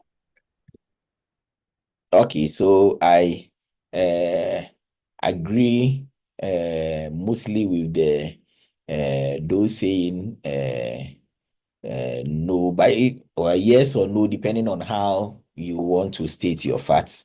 But we are saying AI and automation are revolutionizing the library profession by improving efficiency, accessibility, and service, but not necessarily transforming the entire profession.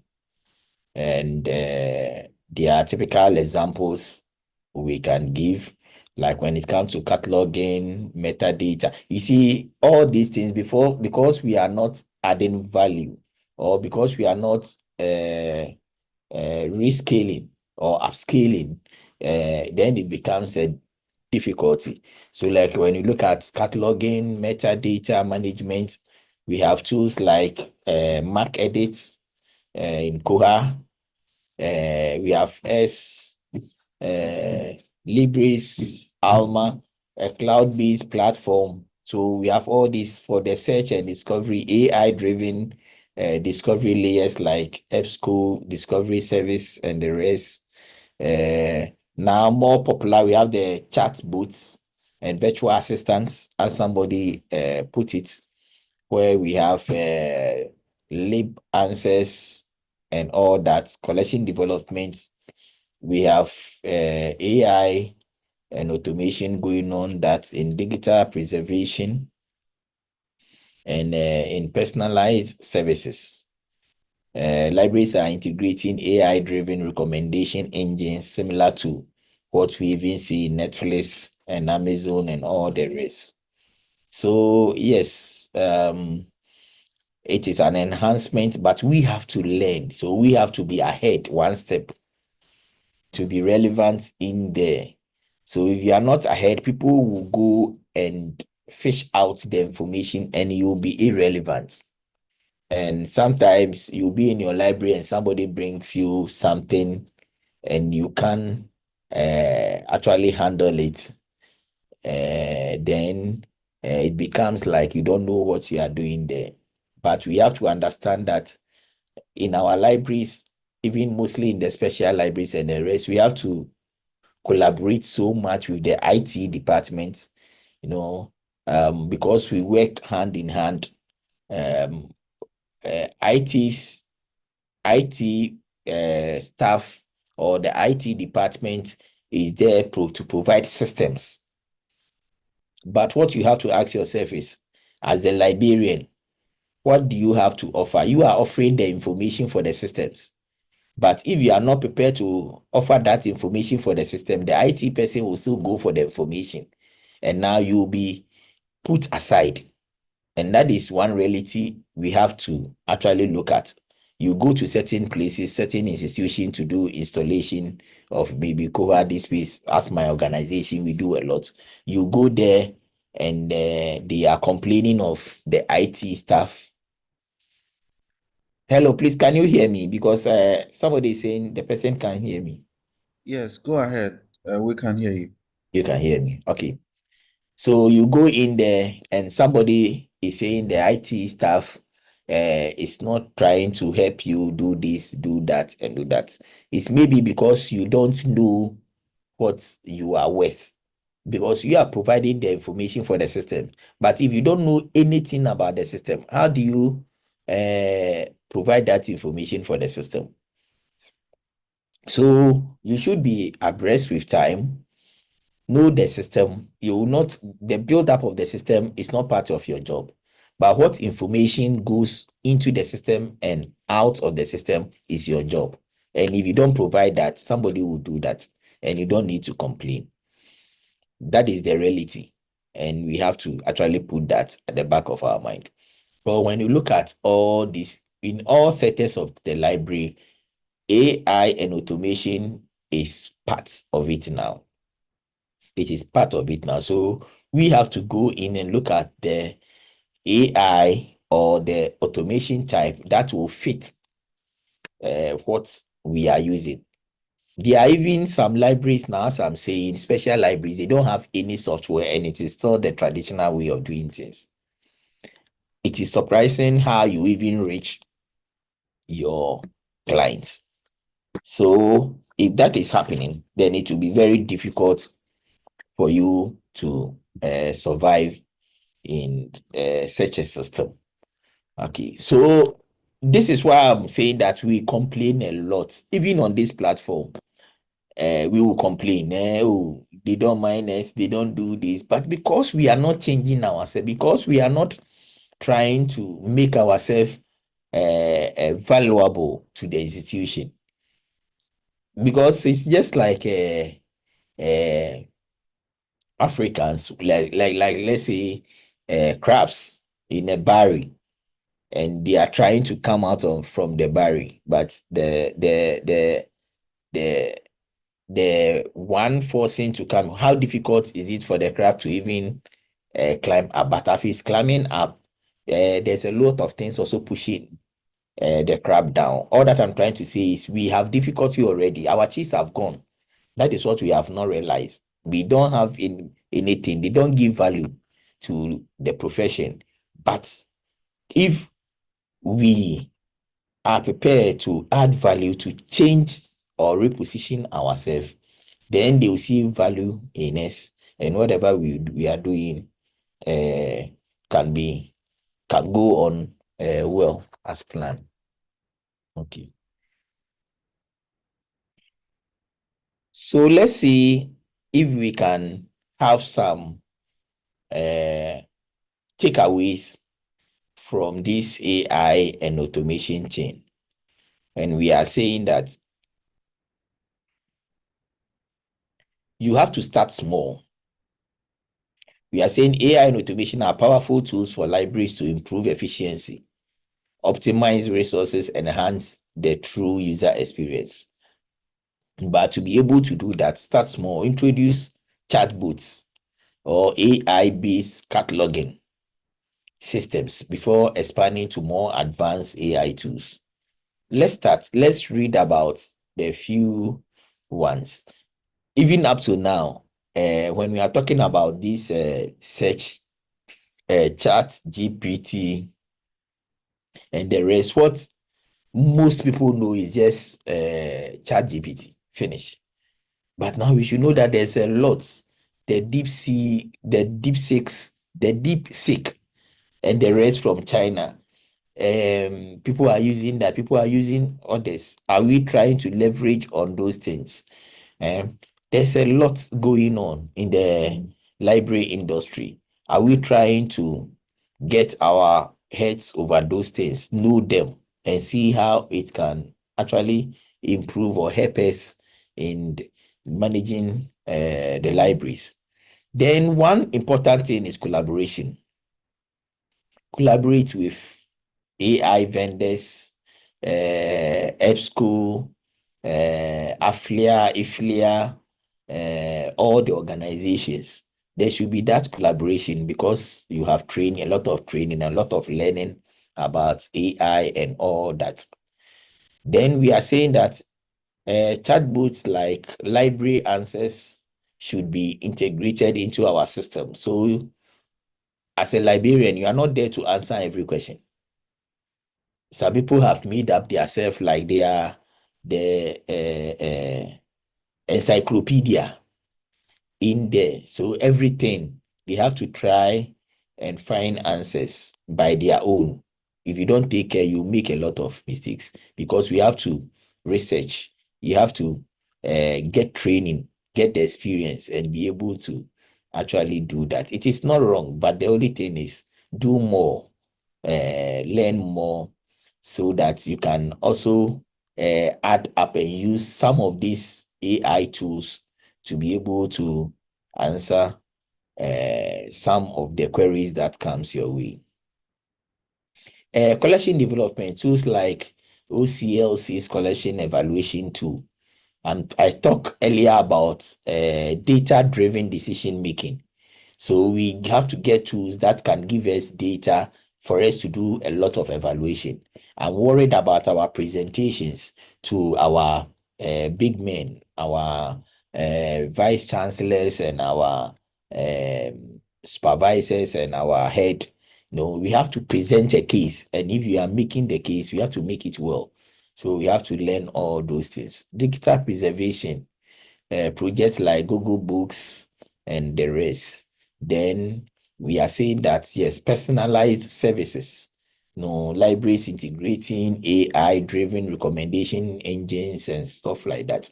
I think these are things we can do to be able to actually help when it comes to the AI. And I think when it comes to the AI, a lot of librarians have information. So I'll be happy in the chat box. You will be able to put more there. I've seen Abdullah chatbots help answer FAQs. Change is already upon us as librarians. We must ride the tide of transformation or risks being lost beneath the waves. Okay, Malugeti, we here, but what I'm trying to say is those who are familiar with this AI and automation can put more in the chat box for people to see where these tools can help us in some of the operations or some of the things we do in the library.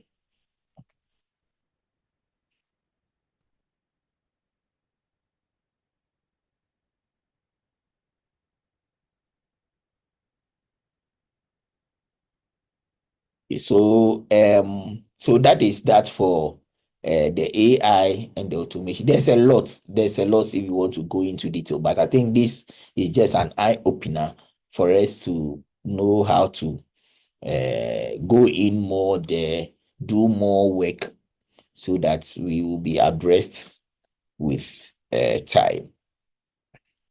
Rebranding libraries for the future. So this is the last session where we will end today's webinar. Then the next thing we will talk about is strategies for modernizing library images and services. I'll try to see if we can talk. So let's say as a library, you should have a market strategy.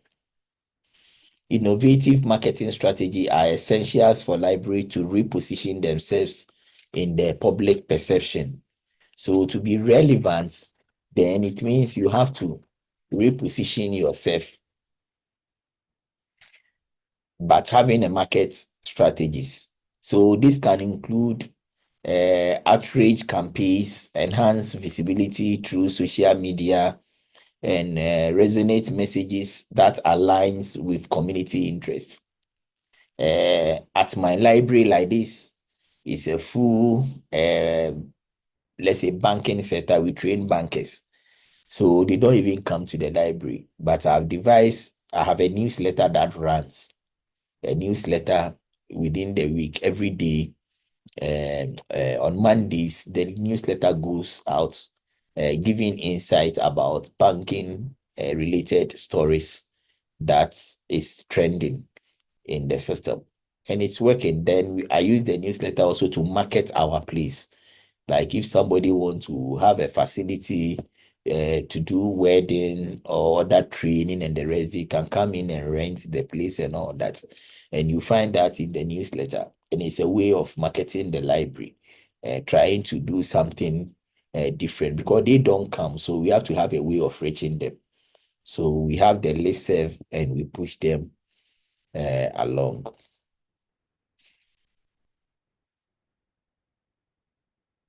Yes, Adipojo is talking about Google.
Okay. Yeah, sorry. I think Richard has dropped off. Must have been internet on his side. So we'll wait a few minutes and then see if he can reconnect. In the meantime, if you have any questions, please share them now. We are nearing the end of the session. I would just like to remind you, let's use this opportunity to remind our colleagues who could not be present for today's session. Tomorrow is the last day, and tomorrow will be a training workshop on Koha. The focus is on Koha Mastery for libraries.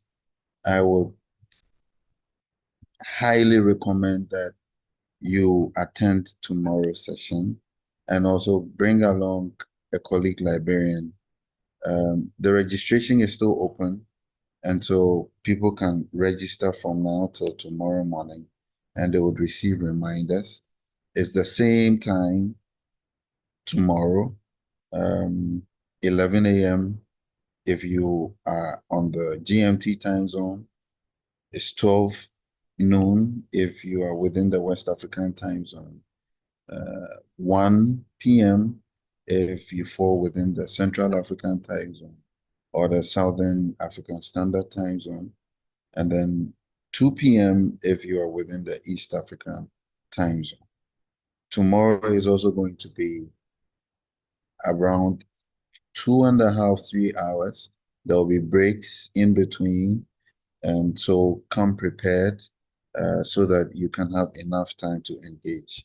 The sessions will be recorded, and so when it's uploaded, it will be like a tutorial for you because you can go over and watch and relearn anything that you might have missed during the live session. If you have the chance to have two screens, then you can bring along another computer or another screen on the side so that as he demonstrates, then you are also following on the side because it will be a live demonstration. I think Richard is back, and so I would hand over to him, and then we can continue with the next session and wrap up. Richard, I hope you can hear me. Yeah, thank you. Please, can you hear me? Yes, you can go ahead now. Thank you. Okay, I think I drop off. Thank you. Okay, so we were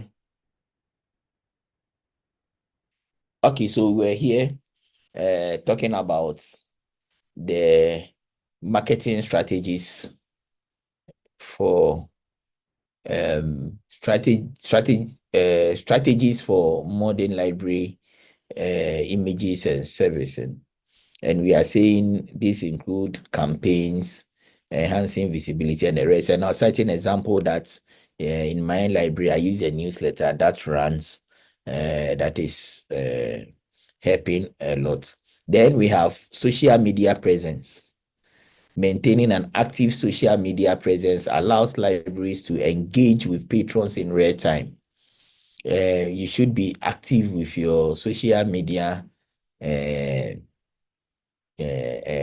presence, because the library should seen as somebody feeding the public or the patrons with information, and you have to be involved.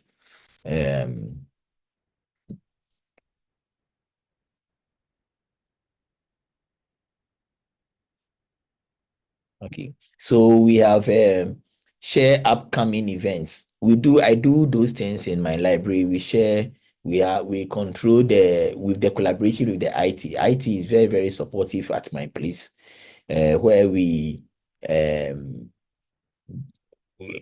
put information on our social media pages like the YouTube, the Facebook, and all that. And the library is actively involved in those things. If you are not doing that, you should start doing that. Sharing upcoming events and demonstrate the dynamic service they offer, attracting younger and more diverse audience. So we can do that. Then the user experience design. Libraries must prioritize user experience in all operations, from physical spaces to digital interface, ensuring that services are accessible, intuitive, and cater to users' evolving needs. So we should make sure that our users feel our presence everywhere. If anything, like if you are in a crop research or a research, the products you do, don't leave the social media platform to anybody, because you are providing the information. So make sure you handle those things as part of whatever you do to be able to reach a lot of people and give them information about what the institution does. You see, why I brought the teamwork, one of the reasons why I brought the teamwork aspect is even that there are some libraries in an institution. At the end of the day, they don't know what actually goes on in the institution, the products, what faculty is doing, what they are bringing, the products or the products of that institution may not even, he may be there but not be aware that maybe this department is doing this place is doing that. You have to be involved to be able to share those information for your patrons and your public to know, because nowadays patrons don't even come to the library, so we have to reach them, and we can reach them easily through these social media platforms and the automation we do.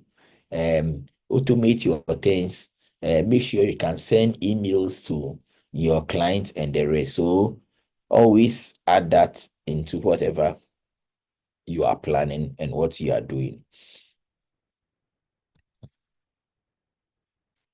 I always like this picture. And this picture is telling you about today's librarian. So today's librarian is not a librarian that handle only books. The things we do are more than books. You are first at the feet, you are the knowledge hub of the institution. So if you don't know how to control that knowledge, then people will go outside the globe to actually have all that information they need. But if you see yourself as somebody who control information, then you have to be involved in any aspect of the institution that gives information. Yes, we cannot hide away from the idea of we managing books. That is there. That is one of the things we do, but that is only one. This picture is trying to tell you that that is only one. Now we have computer, we have people are always fidgeting their phones. How do we reach everybody on their mobile phone if there's any information? So this is where you collaborate with IT to be able to send information through those softwares and the rest that can reach most of your patrons. In most of our world, most of our big universities, I was asking some librarians why they say they don't regard library, but when it comes to the librarianship for most of the big universities, they want somebody who is a doctor, or preferably maybe somebody who is a prof or something to be able to handle their position. And I tell them that because most of the universities are measured based on the type of information they get. So it is believed that if you are in a library and you have somebody who have doctorate in information studies, then the person is more knowledgeable to give your students the best of information. In our system here in Ghana, in the special library, if you don't have masters and above, they don't regard you as a librarian, because they believe that if you have that qualification, you will be in a position to provide the best of information for their research. So if you sit there and you are not just doing anything and you are there in your corner, then we have a big issue. Understand that you are the key, the knowledge key to the institution. And the moment you don't recognize yourself like that, somebody will take over from that. So we have to also understand that we manage people. Yes, we manage people. We have talked about the knowledge of the hub is at your feet. Talk about books. We talk about IT systems, the key of knowledge. Then we talk about people. So we manage people. That is why we do all our is it SDI and the rest? Is it selective dissemination of information and the rest? We have to know our people, know your patrons, so that you can serve them better. Now, when it comes to mostly with the research institution, they will not talk about games, but like education. When it comes to academic and the rest, we have youngsters, the youth that goes into game. How are we bringing information to them in the things they want so that they can have that experience, that information you want that information to actually reach them. So this is today's librarian. And if we understand this is what we are in for, then it will change your perceptions about repositioning so that you can be recognized more at where you are.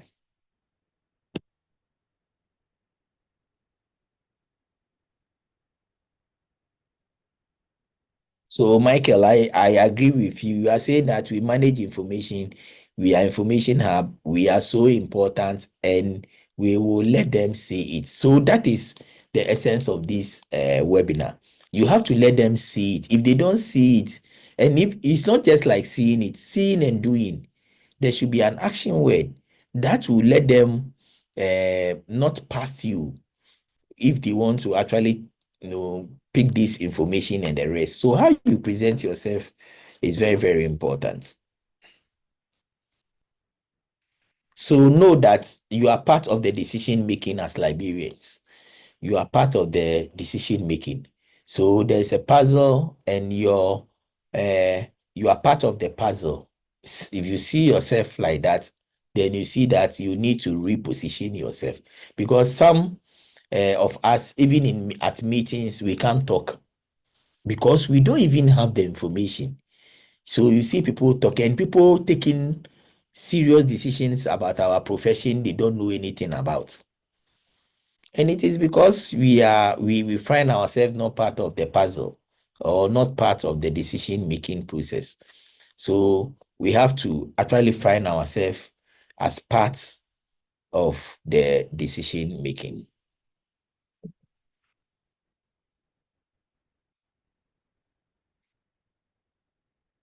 So as we move into the last part of the presentation, we are saying that what should the libraries of today look like? People are even debating, should there be libraries at all, the physical building? Yes. We have talked about hybrid. Yes, the physical and in our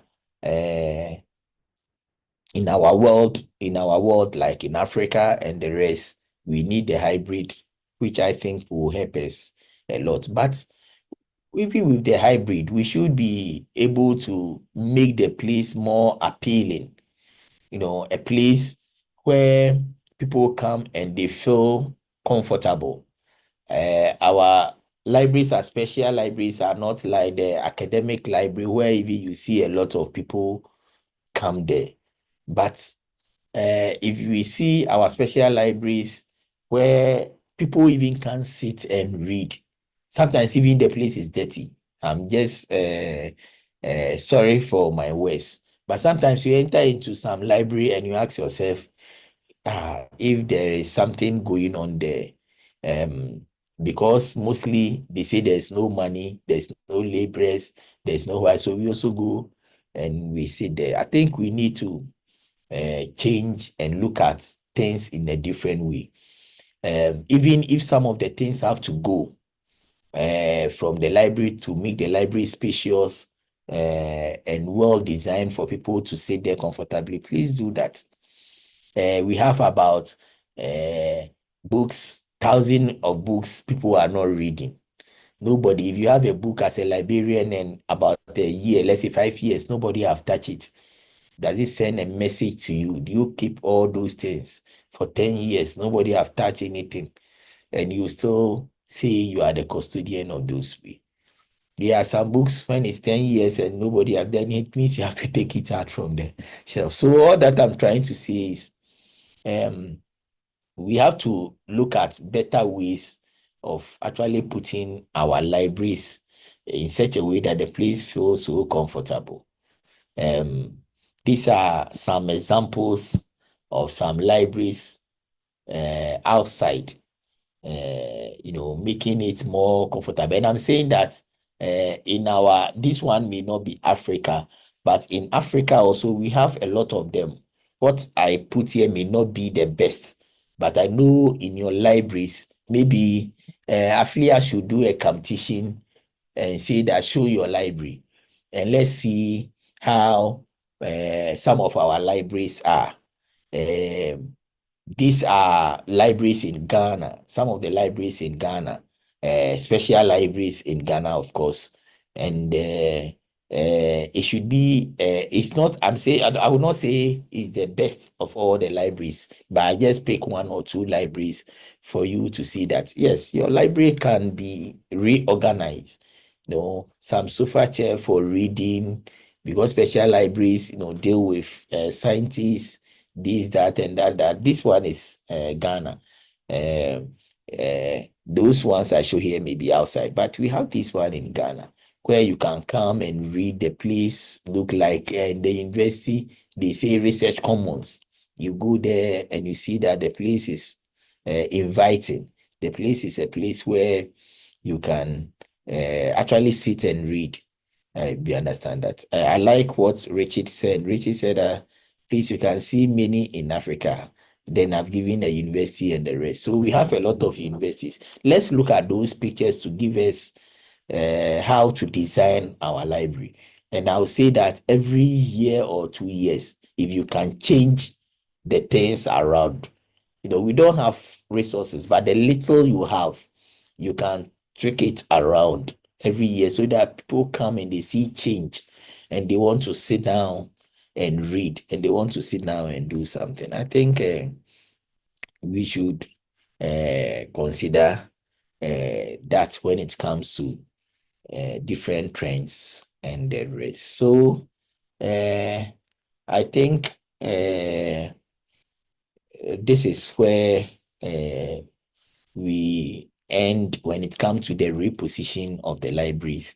I will take your questions or any interesting, any contribution you want to do in addition to what we have talked about. And we keep the discussion going. So I'll hand it over to Stanley. If there are questions and anything anybody wants to say, then we can take it from there. Right. Yeah, let's use 5 minutes to pick feedback, comments, contributions, questions. Yes, in the next 5 minutes, if you have anything to say, if it's a question and you want to speak, go ahead and then speak. If you want to add on to what has been said, if you have a certain perspective that sort of emphasizes or re-emphasizes the conversation that is ongoing, please put up your hand and then let's allow you to speak in the next 5 minutes. If we don't get any feedback, we assume that we are all well and good, and then we can wrap up and prepare ourselves for tomorrow. Rex, I will allow you to speak, and hopefully this time around you can enable your microphone and then we would hear from you. Please go ahead. Rex, please go ahead. Hello, good afternoon. Yes, go ahead. Good afternoon. Yes, I am suggesting that we enhance our various supervisory bodies in our various libraries should step up their responsibilities, because that could also be a way of making sure that standards are met. But if there are none, or they are there and they are not working, then people may be in various libraries and may not be meeting any standard. So that's my suggestion. Very well. Thank you very much, Rex.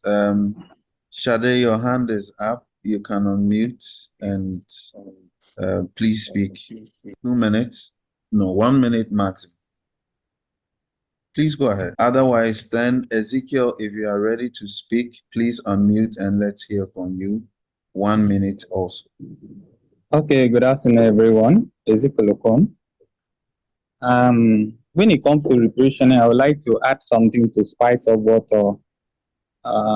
our presenter has already done or said to us.